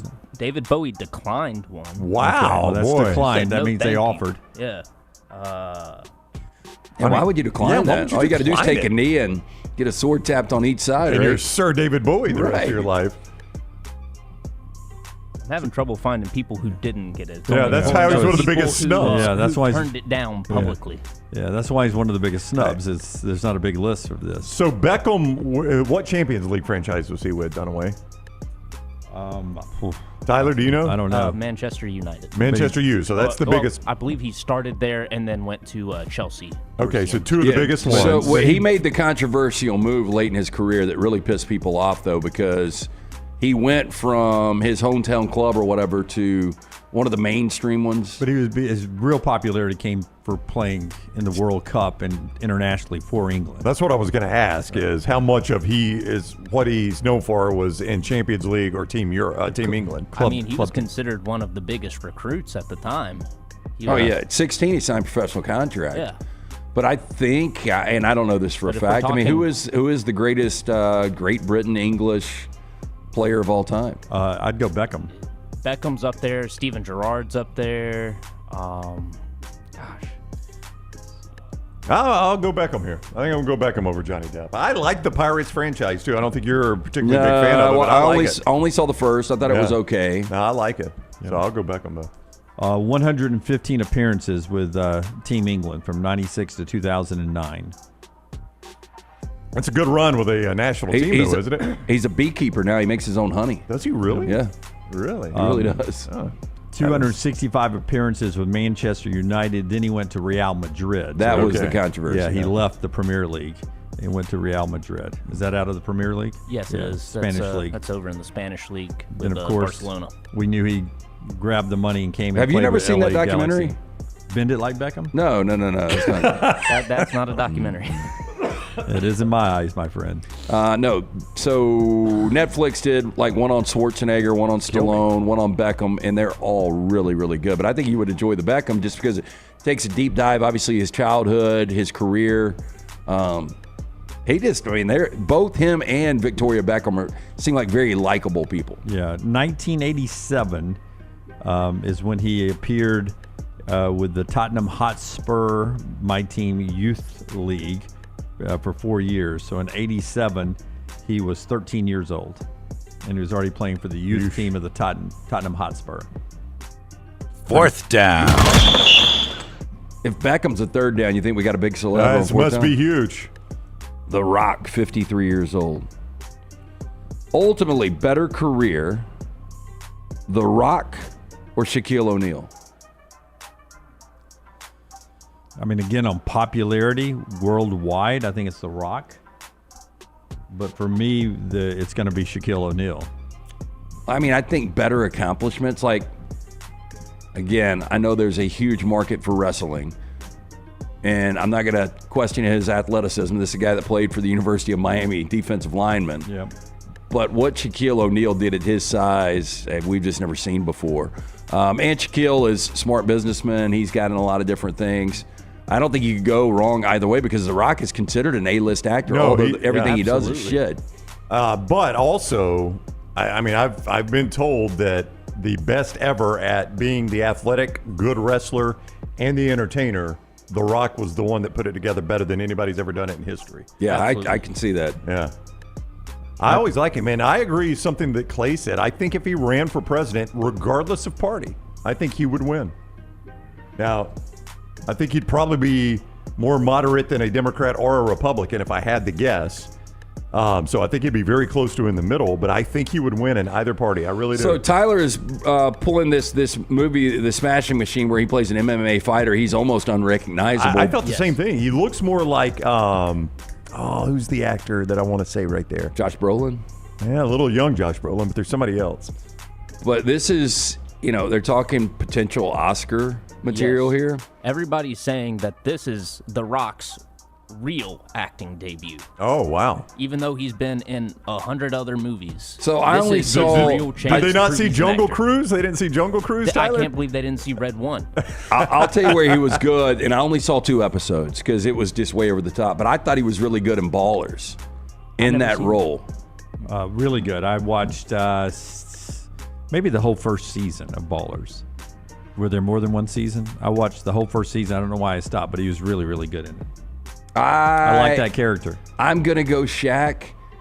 I mean, because both guys are still out there entertaining and still just printing money. Yeah. I'm going to go Shaq, though. All right, that's our 4 downs today, brought to you by our friends at Bojangles. The show also being brought to you today by our friends at Michelson Laser Vision. 205-969-8100, the number that I called. Dr. Mark Michelson, true pioneer in the business. Dr. Jen Michelson, they are the best. 205-969-8100. Ask for Amy. Tell her the next round sent you. She's going to hook you up with a hassle-free consultation. You have 0 to lose to find out if LASIK is right for you. 205-969-8100 or michelsonlaservision.com. All right, 2 more things in this segment before we get to the trash segment coming up. One of them is, how likely is your NFL franchise to draft a Hall of Famer? Okay, you see what I'm saying? Very in my case. Right, so are you talking about in the history of the organization? Yeah, SBE Football. This is basically how many years in the gaps between you drafting a Hall of Famer. It's basically, I think what you do here is a math problem. You take the number of Hall of Famers who play for your franchises and you break it down. I think my Buccaneers are like, we draft a Hall of Famer every 8-point-something years. That's where we're going. Who do you think, before you show the graphic, Forrester, SBE Football put it together, who do you think who drafts a Hall of Famer faster than any other franchise? This one surprised me a little bit. Number 2 did not. I mean, I'd have to think of who's got the most Hall of Famers. I'm sure the Cowboys, Steelers, and 49ers are way up there. I'll go Steelers. I think Steelers would be my guess. That's who I would have guessed. Yeah, the Steelers are a really good guess. I thought about the Steelers. I am going to randomly say... Sometimes I feel like I think it, and LT can read my mind if I think it hard long enough. When I'm going to surprise him. But Steelers were number 2. The Vikings. Not the Vikings. It's the Raiders. Whoa. They draft a Hall of Famer every 5.08 years. Now, they've had a lot of Hall of Famers. Look who's in the top 5. Steelers are second every 5.12 years. Cowboys every 5.5 years. The Rams every 5.56 years. And the Bears every 5.58 years. So those are under 6 years. So every 6 drafts, those teams are drafting a Hall of Famer. So, in recent times, will you give me that the Rams might have more success than any of those teams? I mean, definitely Bears and Raiders. And Cowboys. Yeah, the Rams have won 2 since the Cowboys have won 1. Yeah, when you think of your Hall of Famers, none of the guys who have done it recently are into that pace yet. Orlando Pace. I mean, he did play. Kurt Warner. Those are guys that played for that 99 championship team. Yeah, nobody played for McVay was where my head was. But that is relatively recent in the last 25 years. Colts, Browns, 49ers, surprising that they're that low every 6.7 years. Eagles, Chiefs, Patriots, Packers, Lions every 8 years. There's my Buccaneers at 8.3 after the Titans/Oilers. Vikings, Bills, Dolphins, once every 10 years, Brown. Does that surprise you? Well, I was trying to think of the last one we drafted. I guess it's Zach Thomas off the top of my head, which that was... Jason Taylor? Yeah, I guess Jason Taylor. I mean, so you're talking mid-'90s and then early 2000s there, so it has been a while. Franchises that have been around for a long, long time that struggle. Jets every 16 and a half years. Saints every 19.7 years. Their last one was a linebacker, right? Or was it Willie Roaf? No, it might have been Sam Mills or Willie Roaf. Falcons every 20 years. And Michael Vick's don't grow on trees. He's not even in the Hall of Fame yet, is he, Vick? Oh, no. And won't be. Texans are new. Bengals are the franchise that's been around the longest, once every 29 years. I think the surprising, the Ravens, because their newness, I guess the Ravens Yeah, they don't get the Browns. Yeah. But the Giants are surprising, and so are the Broncos. Surprising in a bad way or a good way? In a bad way. Yeah. Tell me more about that. Well, I mean, the Giants Brown dies over Hey, there. I sucked something down my throat, during the break, and I cannot get it dislodged. If I die, will you please tell my wife I loved her, Jeeves? I'll depend on you to do it. I'll pass along the message. Okay, or just replay this segment right here. here. I think I've seen 5 Giants championships in my lifetime, maybe 6. Broncos, there's been 3 or 4. It just seems like I know recently New York has been really bad, and Denver was really bad until they made the postseason last year. It just seems like those are better organizations than that. We always love to talk gambling on the show. College football at ESPN put out the best bets for this upcoming college football season. I wanted to get LT's and Brownie's take, but I'll take LT's take here as he goes and composes himself here a little bit. If we need to throw him a lifeline, let's go. I don't want him to drown over there on some water. The ESPN best bets for college football season. They say absolutely the best bet for them is regular season wins Ohio State over 10.5. You play over, you play under that way, 10.5. Well, I mean, a lot's going to be dependent on that first game of the season, right? If they beat Texas, I think you're in a pretty good spot. If they don't, though, you got to start looking at, how in the head is Michigan of this team. They've still got to go to Illinois. I mean, that would be the only other tricky game, though. Like, I think they're 11-1. I don't feel great. I mean, you've got that, half game cushion if you think they go 11-1. Just don't know how much value you get there with Ohio State. And let's not forget, even winning the national championship, they would have gone under last year with that. Michigan at winning over 8.5 games this year. I think I would play the under here. You'd play the under. Yeah, I don't trust this Michigan team. I know that they got better at the end of the year, and you saw them beat Ohio State, and you saw them beat Alabama in the bowl game. They've got to go to Oklahoma week 2. I think that's going to tell you a lot. That is a fascinating game, by the way, in week 2. They've got to go to Nebraska in week 4. They've got to go to USC, and they've got Ohio State. So I think I would play the under. South Carolina, here's a couple of things you could bet here, they say. If you really believe they're going to be as good as everybody says, national champion 40-1. I don't see it. No. To win the SEC 18-1. No. I don't see it. And I think it's a sucker bet because their win total is at 7.5. That's why I think they're a 6-6, 7-5 type team this year. It's a low total. They get an interesting one to start against Virginia Tech. I mean, they beat Virginia Tech, then they go to Missouri. They could easily open the season 5-0 before they go to Baton Rouge, but then it gets real. After they go to LSU, they've got Oklahoma at home, Alabama at home, then they go to Oxford, to College Station. They get a little bit of a break with what has been a good Group 5 team in Coastal Carolina, and then they close out with Clemson. I agree with you. I think it's probably under. I think 7-5 is probably the number. I wouldn't feel great about taking the under. Yeah, but I don't see them as real championship contenders, either in the SEC or the national championship. Oh, no. But maybe I'm wrong. A couple of quick hits, they say, ESPN's best bets for the college football season. They say pay attention to Alabama's over-under total at 9.5. The under is -140. The over is +110 at the time this story was written earlier this week. Well, that number's gone up. I thought Alabama's team total was 8.5. Yeah, well, 9.5 is what they have here. So do you? I mean, I feel like Alabama's a 10-2 team this year. I think they're 10-2 too. Like, I don't see any. When I look at the schedule, I don't say, "Damn, there's a loss." Yeah, Kirby has an Alabama problem. We all agree with that, right? Right. And it's in Athens, though. That's the only game they're going to be underdogs. Yep. They write at ESPN, this has transition year vibes, which makes it sound like they would take the under. That is actually one of my favorite, not at 9.5, at 8.5, it was one of my favorite preseason plays out there. Georgia over under 9.5 with the over being minus 180.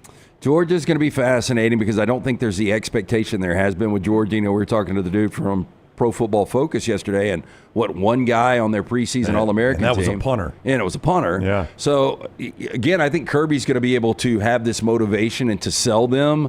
When you look at their really difficult games, they've got them all at home. I mean, they got to go to Tennessee and they got to go to Auburn, depending on how good Auburn's going to be this year. But they get Alabama and Texas in Athens. 9.5. I think I would play the over. 3 others. These are the best bets, and they tell you why they choose these teams at ESPN.com. West Virginia, Rich Rod is there 4.5. I sort of feel like he can coach them up to get them to 5 or 6.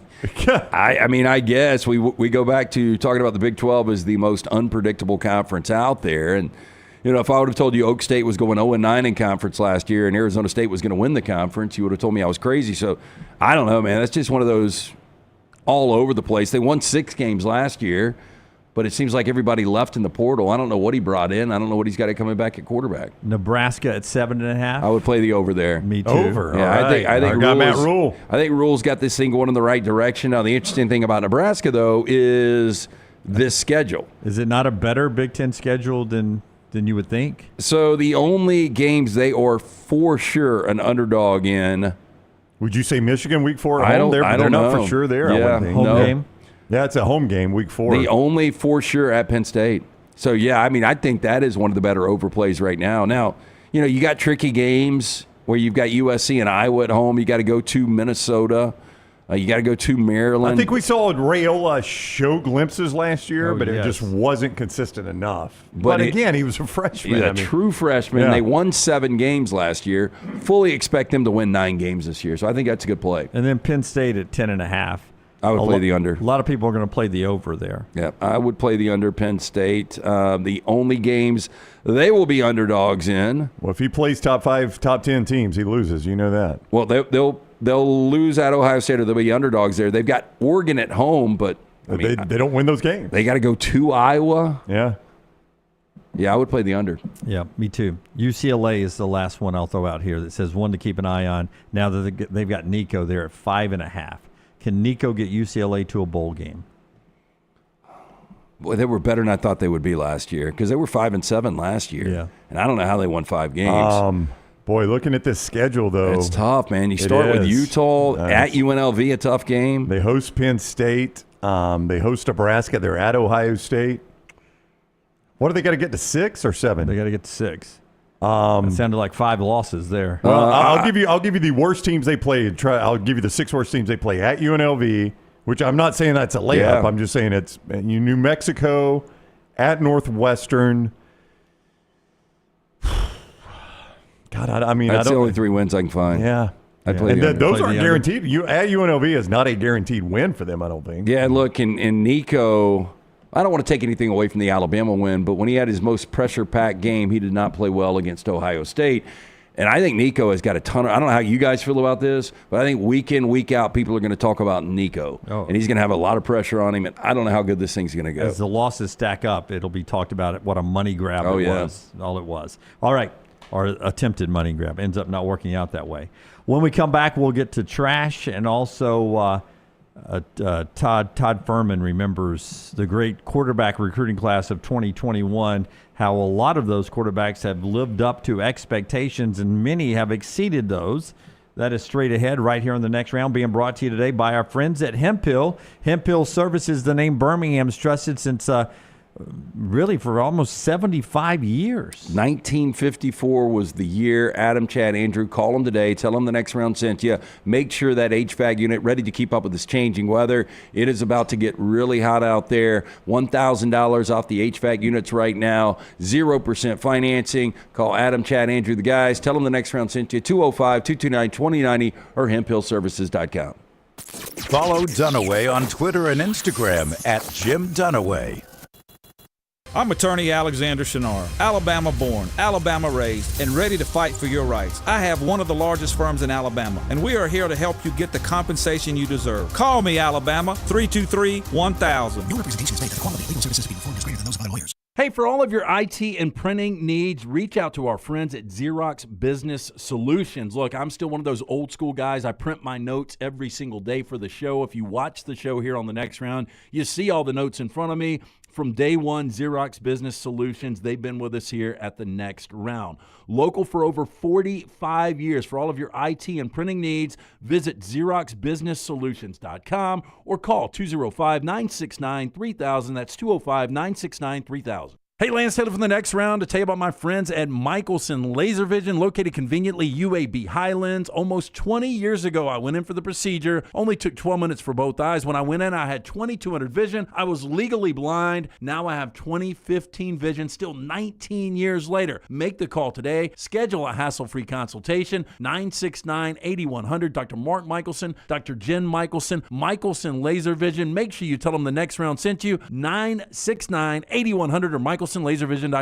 You could win a Cadillac CT5 or your share of $25,000 in free play and cash at Birmingham Racecourse Casino. The more you visit, the more chances you have to win. Play the latest, most exciting games around with fun bonuses and big jackpots. You can be a winner too. Come win your share during the Cadillac CT5 and $25,000 giveaway at Birmingham Racecourse Casino. Drawings April 5th and 6th. Located off I-459, exit 31, Derby Parkway. Must be 21 or older, must be present to win.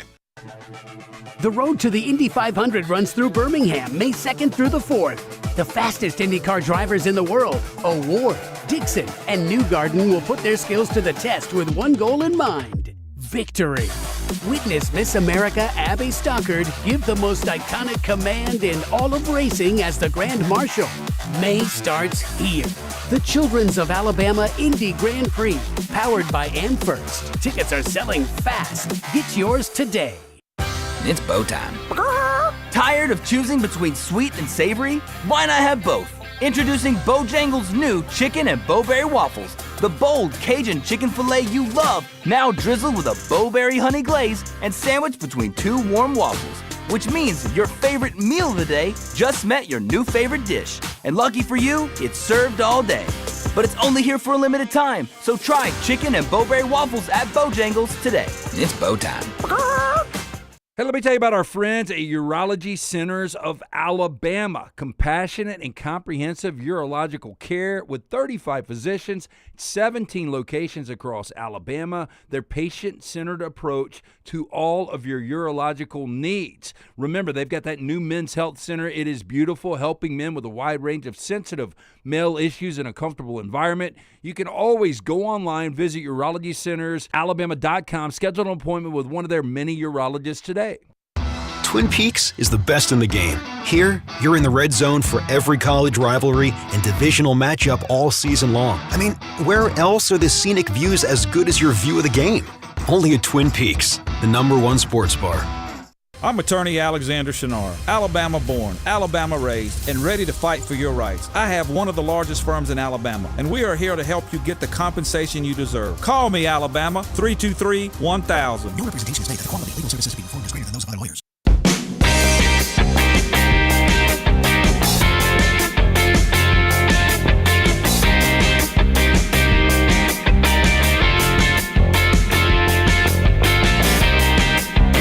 All right, back with you. Trash coming up in just a second.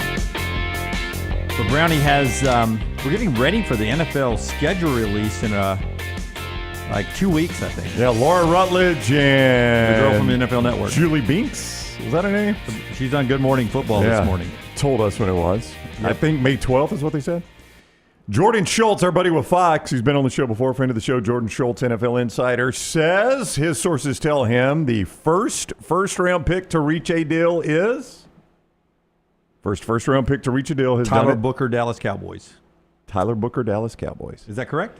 4-year, $22.5 million, including a $13 million signing bonus. First-round pick to reach a deal. You know why I said that? Because I brought it up and Tyler is one of our NL guys. Nope, I just assumed. I figured you'd do that for any NFL first-round draft. Well, I was thinking it was going to be Campbell or Booker that he asked the question. Yeah. Yeah, I went Booker because Booker just seems like a guy. He was really happy. That he went that high. That's right. To an organization like the Cowboys, and those things are slotted so much. Yeah, you're not going to negotiate much one way or the other. Number 12, I mean, that was probably more money than he thought he was going to get when he went there that night. So I think that had something to do with it. Told his agent, "Hey, let's do this." $12 million guaranteed. You say? $13 million signing bonus. Yeah, 22 over 4. So the check we used to send him to appear on our show probably doesn't move his checking account anymore. Yeah, had we not paid him that yet, he would probably forget about it. Thank God we've paid him. How many of those kids? Well, they probably don't even know the difference. I was going to say, like, if I ever had that kind of money just like dropped in my account, because I don't know what that is after it's cut up. I don't know, maybe $5, $6, $7 million bucks. Yeah. But I would just call, or I'd be checking my account just looking at that number. You'd screenshot it. And you'd screenshot it so you could always pull it up. So there's the day I had $7 million in my bank account. And just make it where it never goes backwards, right? That's right. That should be the goal for Tyler. This will be the lowest it'll ever be, Lance. The $7 million right here. Good for him, man. Congrats to Tyler. Good kid. So I'm glad he's got a $13 million signing bonus today. So that goes in like.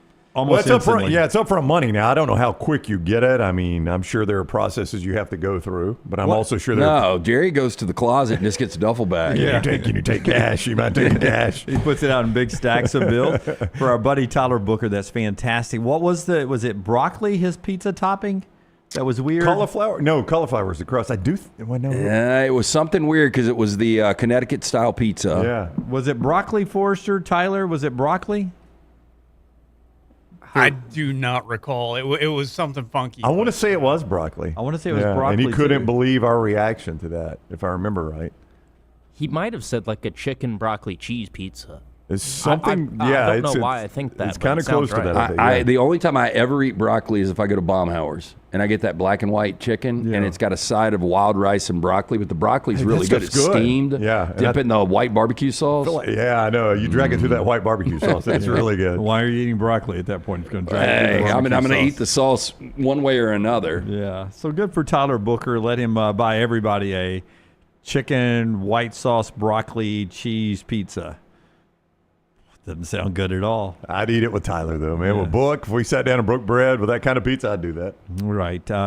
Before we get to trash, Bruce Feldman, The Athletic, called him Todd for some reason in the last segment. Bruce Feldman of The Athletic look back at the 2021 high school recruiting class, and this is the one that, of course, just now went into the NFL draft. And turns out those rankings were pretty good from 24/7 back in the day. Number one quarterback in that class, Brock Ewers.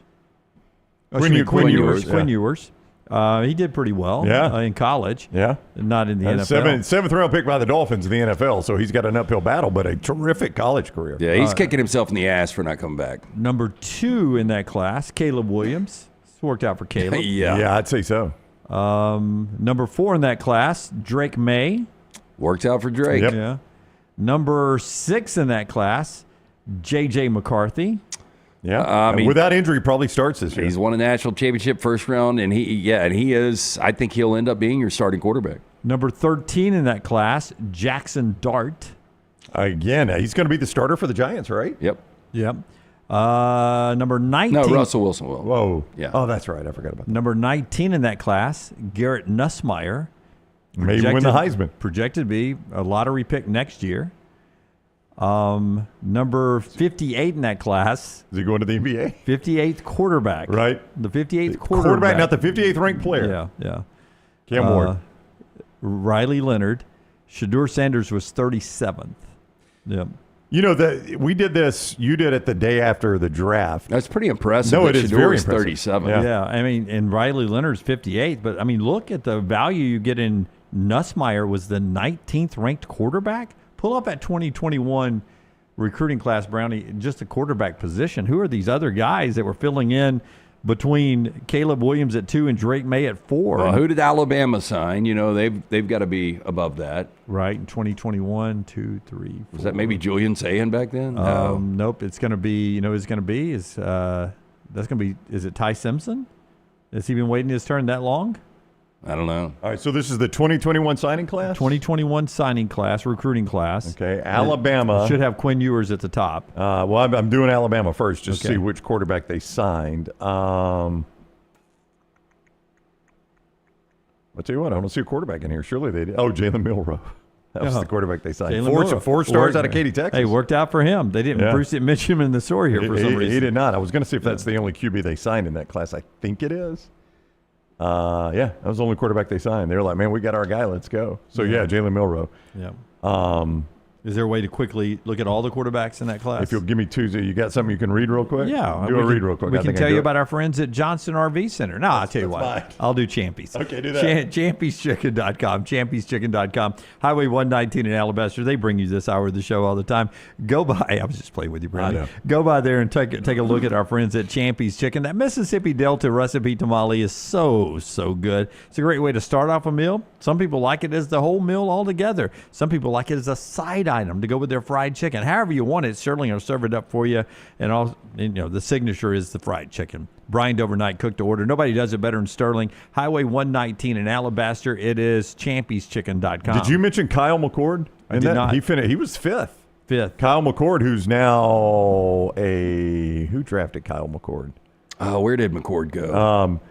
So Quinn Ewers 1, Caleb Williams 2, Sam Heward, our buddy Brock's nephew. That's Damon's son, right, Sam? Yeah. Yeah, he was third. Okay. It hasn't worked out for him, unfortunately. Then Drake? No. Brock Vandegrift, number 4. Okay. This is for On 3. You may have been using a different service. I was using 24/7. That's okay. It's On 3. Brock Vandegrift. Okay. Hasn't really worked out for him. Kyle McCord 5, Ty Thompson 6. Okay. Jackson Dart, Drake May, J.J. McCarthy, Jake Garcia. He signed with Miami. I don't remember anything about him. You mentioned Nussmeier. Milroe was the 12th overall quarterback. Perhaps you've heard of this gentleman, Tyler Buckner, the 13th overall quarterback. Wow. Has been a quarterback for Alabama, Notre Dame, now a receiver for Notre Dame, if I remember correctly, and all that. And has also played... Wasn't he a lacrosse player? Lacrosse as well. Won a national championship. Preston Stone went to SMU. I'm looking for some other big names that you might recognize. Eli Stowers, I remember him playing some. Yeah. No, Stowers is about to be a first-round tight end. He's your All-American tight end, is he not, for Vanderbilt? That's right. I forgot about that. Yeah, he swapped over with he started at Texas A&M, though. I forgot Dart started at USC. Yeah, Luke Altmaier was 21st. Miller Moss was at SC. Yeah. There's the Garcia kid. I'll tell you an interesting name. 27th in that class is Caden Salter, now at Colorado. If he's got a decent year this year, you never know. Yeah, pretty interesting class there. That's when Clemson started to miss on quarterbacks. Bubba Chandler. Yeah, I've never even heard of the Saul Robertson kid's good. Yeah. Oh, he's at Baylor. Auburn will get to see him week 1. Yeah. I'm digging deep here to see if I can find a diamond in the rough, because didn't you tell us that coming out that Cam Ward was completely unrated, right? He didn't have a single star. 0 stars. Yeah. 0 stars. Yeah. On down that list there. Go check it out at 24/7 Sports. Forrester, thank you. Brownie, thank you. That gets us to Trash Today, brought to you by our friends at Bud Light. Easy to drink, easy to enjoy. After the break, we're going to interview Eric Weihenmayer, who climbed the highest mountain in the world, Mount Everest. But he's gay. He's blind. LT's Trash is presented by Bud Light. So where are you guys on the 7-Eleven Slurpee? I don't know that I've ever had one, Lance. I don't know if I've ever had one from 7-Eleven, no. I've had the icy from wherever you get ices. Alligator ice. I've never had any. I've seen those. I don't know that I've had one. I've had ices and nothing else. Puppy. These slush puppies. I've had slush puppies. Slurpees are really good, especially the white cherry. So one of our, we typically had Sundays off, me and Bethany, when lived in L.A., and we would walk from our apartment to 7-Eleven. I get in L.A. Times, and we get Slurpees. That was kind of our treat for the week. Got to see the MLB standings. But fans of 7-Eleven's classic Slurpee. Can I ask you a Slurpee question? Yeah. Bethany seems like the type person who would have finished half of hers. Would you finish the rest of it? No, she'd knock the whole thing out. She would? Yeah. Yeah. Because I figured like you nailed it pretty fast, and you're back, just now getting back to the apartment. I would have, though. Don't you sometimes, like you were flat broke, but the simplicity of looking forward to a Sunday so you could walk to 7-Eleven and get a Slurpee in an LA Times? No. Some of the best times are when you're putting your life together. No, I think it is true for the most part. Once you get to a certain amount of income, Like, it doesn't really change your happiness. Okay, here's what we're going to do. Mystery Fifth Hour. We're doing it live. Have we got any good suggestions? 3 o'clock. We got some earlier. There were too many sports ones. We try to stay away from sports on that one. You can still hit us up in the chat room, in the video chat, if you've got a Mystery Fifth Hour topic. We're doing a full hour, so we'll need a couple. But things you miss about being flat broke, we could do that one. I don't think we've ever done that on a Mystery Fifth Hour. Yeah, we could. I don't know how many things I missed. Well, you just missed one right there. I could just tell you what I'm doing this weekend. Things you miss about being flat broke. What about you, Tyler? Me and you? What, are we going to hang out this weekend? I mean, I guess everything going on now. You don't miss it. You're doing it. Yeah. My point is, Tyler, you'll look back one day on this and you're like, man, I miss the days where I could just go to the movie theater anytime I wanted to. In fact, I went every night then. That's not a broke thing, though. I was about to say he wouldn't be broke if he didn't go to the movies. I mean, it's starting to eat up. Yeah. I think y'all are reading too much into the flat broke part of the thing. Okay, so the classic Slurpee from 7-Eleven, the cherry flavor in particular, they have decided to team up with Blue Diamond Almonds for the cherry Slurpee flavored almond. Why? Yeah, let me say, I like Blue Diamond almonds. I don't hate them. I've got too. salt and vinegar at the house right now. I like the smokehouse the wasabi barbecue. Ones. The wasabi ones done away used to eat were very good. Yeah, those are okay, but sometimes their flavors, like they did street corn, and I got some of those, and they were awful. It was just an off flavor. I go back and forth from the wasabi and the honey roasted. Honey roasted is very good. Yep. I don't think this is going to be good. Now, one person wrote, quote, those almonds sound intriguing and good. I'm all in. Another, no freaking way. Now, cherry and almonds usually pair well in baked goods. That is true. I think it's, if it was cherry flavored almonds, it'd be one thing. The Slurpee really throws it off. Well, here's what's happening. This is, you remember the candy where you had that big yellow piece of candy and you'd wet it and dip it into the dipstick. Dipstick, yes. Oh, yeah. That's what this is going to taste like. This Fun is dip, yeah.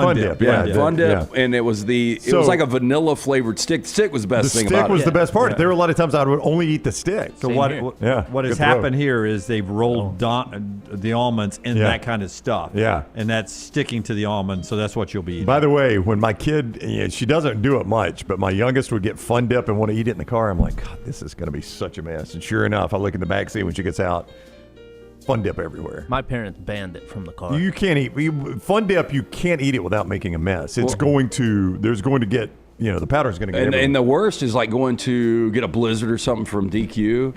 Back to Bethany, I'll never forget, I was like, don't eat that in the car. It was like TCBY when it used to be over on 280. Yeah. And she would always get the M&Ms on the top. And on her seatbelt, on my seatbelt, of course, it falls. And I've got M&M stains on my seatbelt forever. Yep. Hard to get it out, too. Yeah, almost impossible. So I don't think the three of us, I know I haven't played Call of Duty. Have you guys ever played Call of Duty? I have never once. I would think Tyler probably has. I've never played Call of Duty. So Call of Duty fan ran into TSA, ran into a little problem, trying to bring a replica monkey bomb on a plane. Yeah. Now, the TSA are running a prohibited items week on their social, showing some of the weird and dangerous items that passengers have tried to take on planes, including a replica explosive device from Call of Duty, which is the monkey bomb. So why are you even bringing it on the plane? You know what I'm saying? If you're traveling from somewhere to somewhere, ship that. If you bought it and you're going back home. So this is a charger. Yeah. So back in January of 2025, officers at Boston Logan International Airport found the replica monkey bomb in a passenger's checked bag. From the picture, you can see there, you can get it for around $20. Now, did they actually manage to get it through security and on the plane? No. TSA said on April 23rd, Facebook post, quote, replica weapons and explosives, no matter how cool or collectible, aren't allowed in either carry-on or checked bag. There was a lot of people who are pissed off about this, but I mean, if I see it, I'm with TSA on this. Yeah, I am too. Yeah, I'm with TSA. We got to. I mean, side of caution. Yeah, I'm sorry, Tyler. You shouldn't have brought it on there, but I guess my issue is they figure out what it is. It's like, oh, it's just a phone charger. We're still taking this. Oh, I think it's cool. Some TSA agent wanted it for their kids. Yeah. They wanted it in their gaming room. Yeah. So days after winning or claiming a $167 million Powerball jackpot, Kentucky man behind bars charged with kicking a cop in the face during a melee at an oceanfront hotel in Florida. Was that the first thing he did, or did he get veneers? He's got some choppers, doesn't he? He's got veneer blindness right there. According to court records, James Farthing, 50-year-old ex-convict, was arrested. First thing I do is change my last name. Tuesday evening on felony and misdemeanor charges in connection with the melee at the Tradewinds Resort in St. Petersburg. Now, Farthing was at the resort with Jacqueline Fightmaster, true last name Fightmaster. 42-year-old girlfriend, as seen. Farthing and Fightmaster appeared Tuesday at the Kentucky Lottery press conference announcing the Powerball win. Farthing, who won the April 26 Powerball drawing, purchased the winning ticket from Clark's Pump and Shop in Georgetown, Kentucky. Pump and Shop. On Tuesday evening, one day after posing with an oversized jackpot winner, Farthing punched a male victim in the face during an argument at the Tradewinds, cop said. Did you say posing with an oversized winner? Oh, check. Yeah. Not winner. Oh, I thought he said oversized winner. Subsequent to the alleged battery, a sheriff's deputy sought to break up a, quote, progress fight between Farthing and another patron. While interceding in the brawl, that's when a deputy got kicked in the face. He 100% looks like a guy that says, don't you know I'm worth $167 million? And she's smiling like somebody that's like, this is just a bump in the road. We got $160 million when I get out of the clink. She needs to hold on tight. That's right. Now, busted for causing a disturbance, Fightmaster, quote, appeared very intoxicated and was yelling. They said Fightmaster was actively engaging in an argument involving other guests and her boyfriend. And true to her name, she was trying to fight other patrons at the bar. It's a family tradition, LT. Yeah. Hey, calm it down, man. You got $167 million. I'll give her credit for throwing that the fake eyelashes on? The eyelashes on before the picture here. Lance, you can't say money didn't change them. They're still who they were, it appears. That's very true. Seminole County woman says she and her dog were saved by a bag of cookies when a bear attacked them last week. Real dog, or is this Photoshop? This is a picture of the dog. Okay. Oh, is that a picture of her, too? Yes. Not her best. Kristen Savage told WESH2 she was walking her dog Ringo in front of their house about 8 p.m. on Friday. Quote, the bear snuck up behind me, went around my leg, started biting at my dog. I was hanging onto him like a piñata, basically in the air, but every time I put my dog down on the ground, she would go after him again. Savage says at one point the bear had her dog in its mouth. Brown, would you just be like, hey, look, man, Look, I mean, that's natural selection. There's a food chain, Lance, and apparently my dog was in it. My apologies. Now, she spun around trying to keep her dog away, but at one point she fell down. Quote, that's when I started to panic because I'm on the ground. I'm in a vulnerable position. My brain was like, get up, get big. So I did start waving my hands and screaming, stepping towards the bear. She went on to say she did back off, but the second I took a break from that, she sprinted right at us again. Now, Savage remembered she had a bag of cookies that her mother had just given her. She went on to say, I kind of feel bad, but I smacked the bear across the face with a bag of cookies, threw them in her face. That's when the bear decided to take the cookies and leave them alone. Bear just wanted to eat. I mean, that's the big thing. That's a direct hit. Was the dog okay? Yeah, dog's fine. She had scratches. The chick had scratches from falling down. Yeah. That was it. I'm glad the dog's okay. Oof. Well, that's hot today. Too bad trash is over. I hit 3 yesterday when we were on the showing the videos. Oh, no. Yeah. 3 that went unnoticed. Yep. That is Trash Today, brought to you by our friends at Bud Light. Easy to drink, easy to enjoy. And also by our friends at Johnston RV Center, johnstonrvcenter.com. I-65, exit 304 in Coleman, 334 in Decatur is where you find them, and always online at johnstonrvcenter.com. Listen, no matter what you're looking for, they've got a price range for just about everyone. Starting as low as $129 a month with approved credit. You can be in an RV from Johnston RV Center. From the toy haulers, the tow behinds, fifth wheels, the big motor homes. They got it all for you at Johnston RV Center. I-65, exit 304 in Coleman, 334 in Decatur. RV warranty forever. Make sure you got a lifetime warranty on anything that is new or qualifying pre-owned. JohnstonRVCenter.com. Okay, we're coming off the draft last weekend, where it was the most successful draft in SEC football history with the number of first-round picks and all that. How many years now? I saw Chuck Dunlap send it out that the This was SEC amazing. that's had the most picks. I saw it from his site. Okay. Is it every year since 2007 or maybe that? Or That's not the one I was 2005? talking about. Yeah, I was going to say they wouldn't be surprised if you went back to the run that started in 2006 with Florida. Yeah. Okay. No, I thought Chuck sent out a more amazing stat that I don't think we got to on the show. If you give me 2 seconds, I'll pull it up because this blew me away. By conference, most players drafted. Yeah. It's a streak that goes back to at least 2007, maybe even before that. This is the most amazing one Chuck sent out to me, though, our buddy with the Southeastern Conference. The last round of the NFL draft. I saw this. Did you see this? Yes. Lance, see if you can guess it. Last round of the NFL draft without an SEC player being drafted. So that counts 6th round, 7th round, 3rd round. Every single round of the NFL draft. gosh. The last round, you're going to just give me a year. You can guess the round if you want I will go 1998. 1993. You went deep and didn't go deep enough. Wow. The second round of 1993 was the last round without an SEC player in it. That is crazy. It's insane. 200. Now, are they including A&M and Missouri and Oklahoma and Texas? I don't know about that. But No, I would say no, they are not.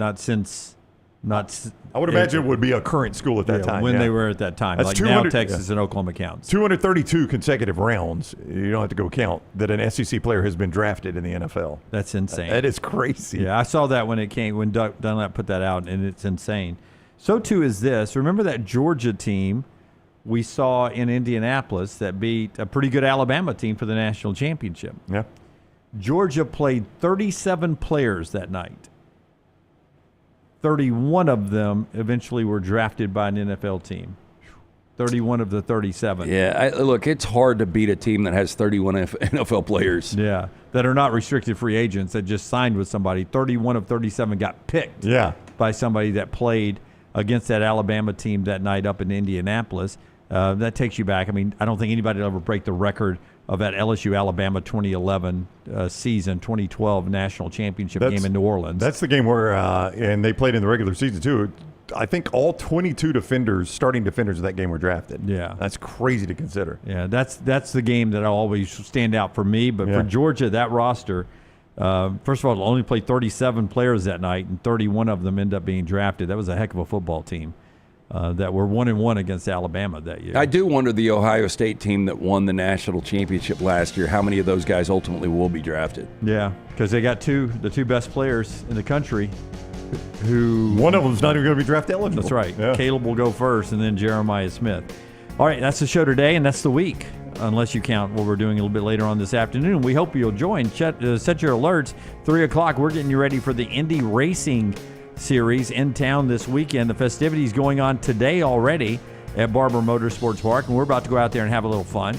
All the fan zone stuff is back, the Ferris wheel's back and all that, and we'll be out there live at 3 o'clock this afternoon for a Mystery Fifth Hour show. So set your alerts and jump on with us there, and we'll tell you about how you can be part of the Indy Racing Series at Barber, the Grand Prix of Alabama. Looking forward to being out there again today and celebrating that. Until next time, God bless you and God bless America. We'll see you at 3 o'clock.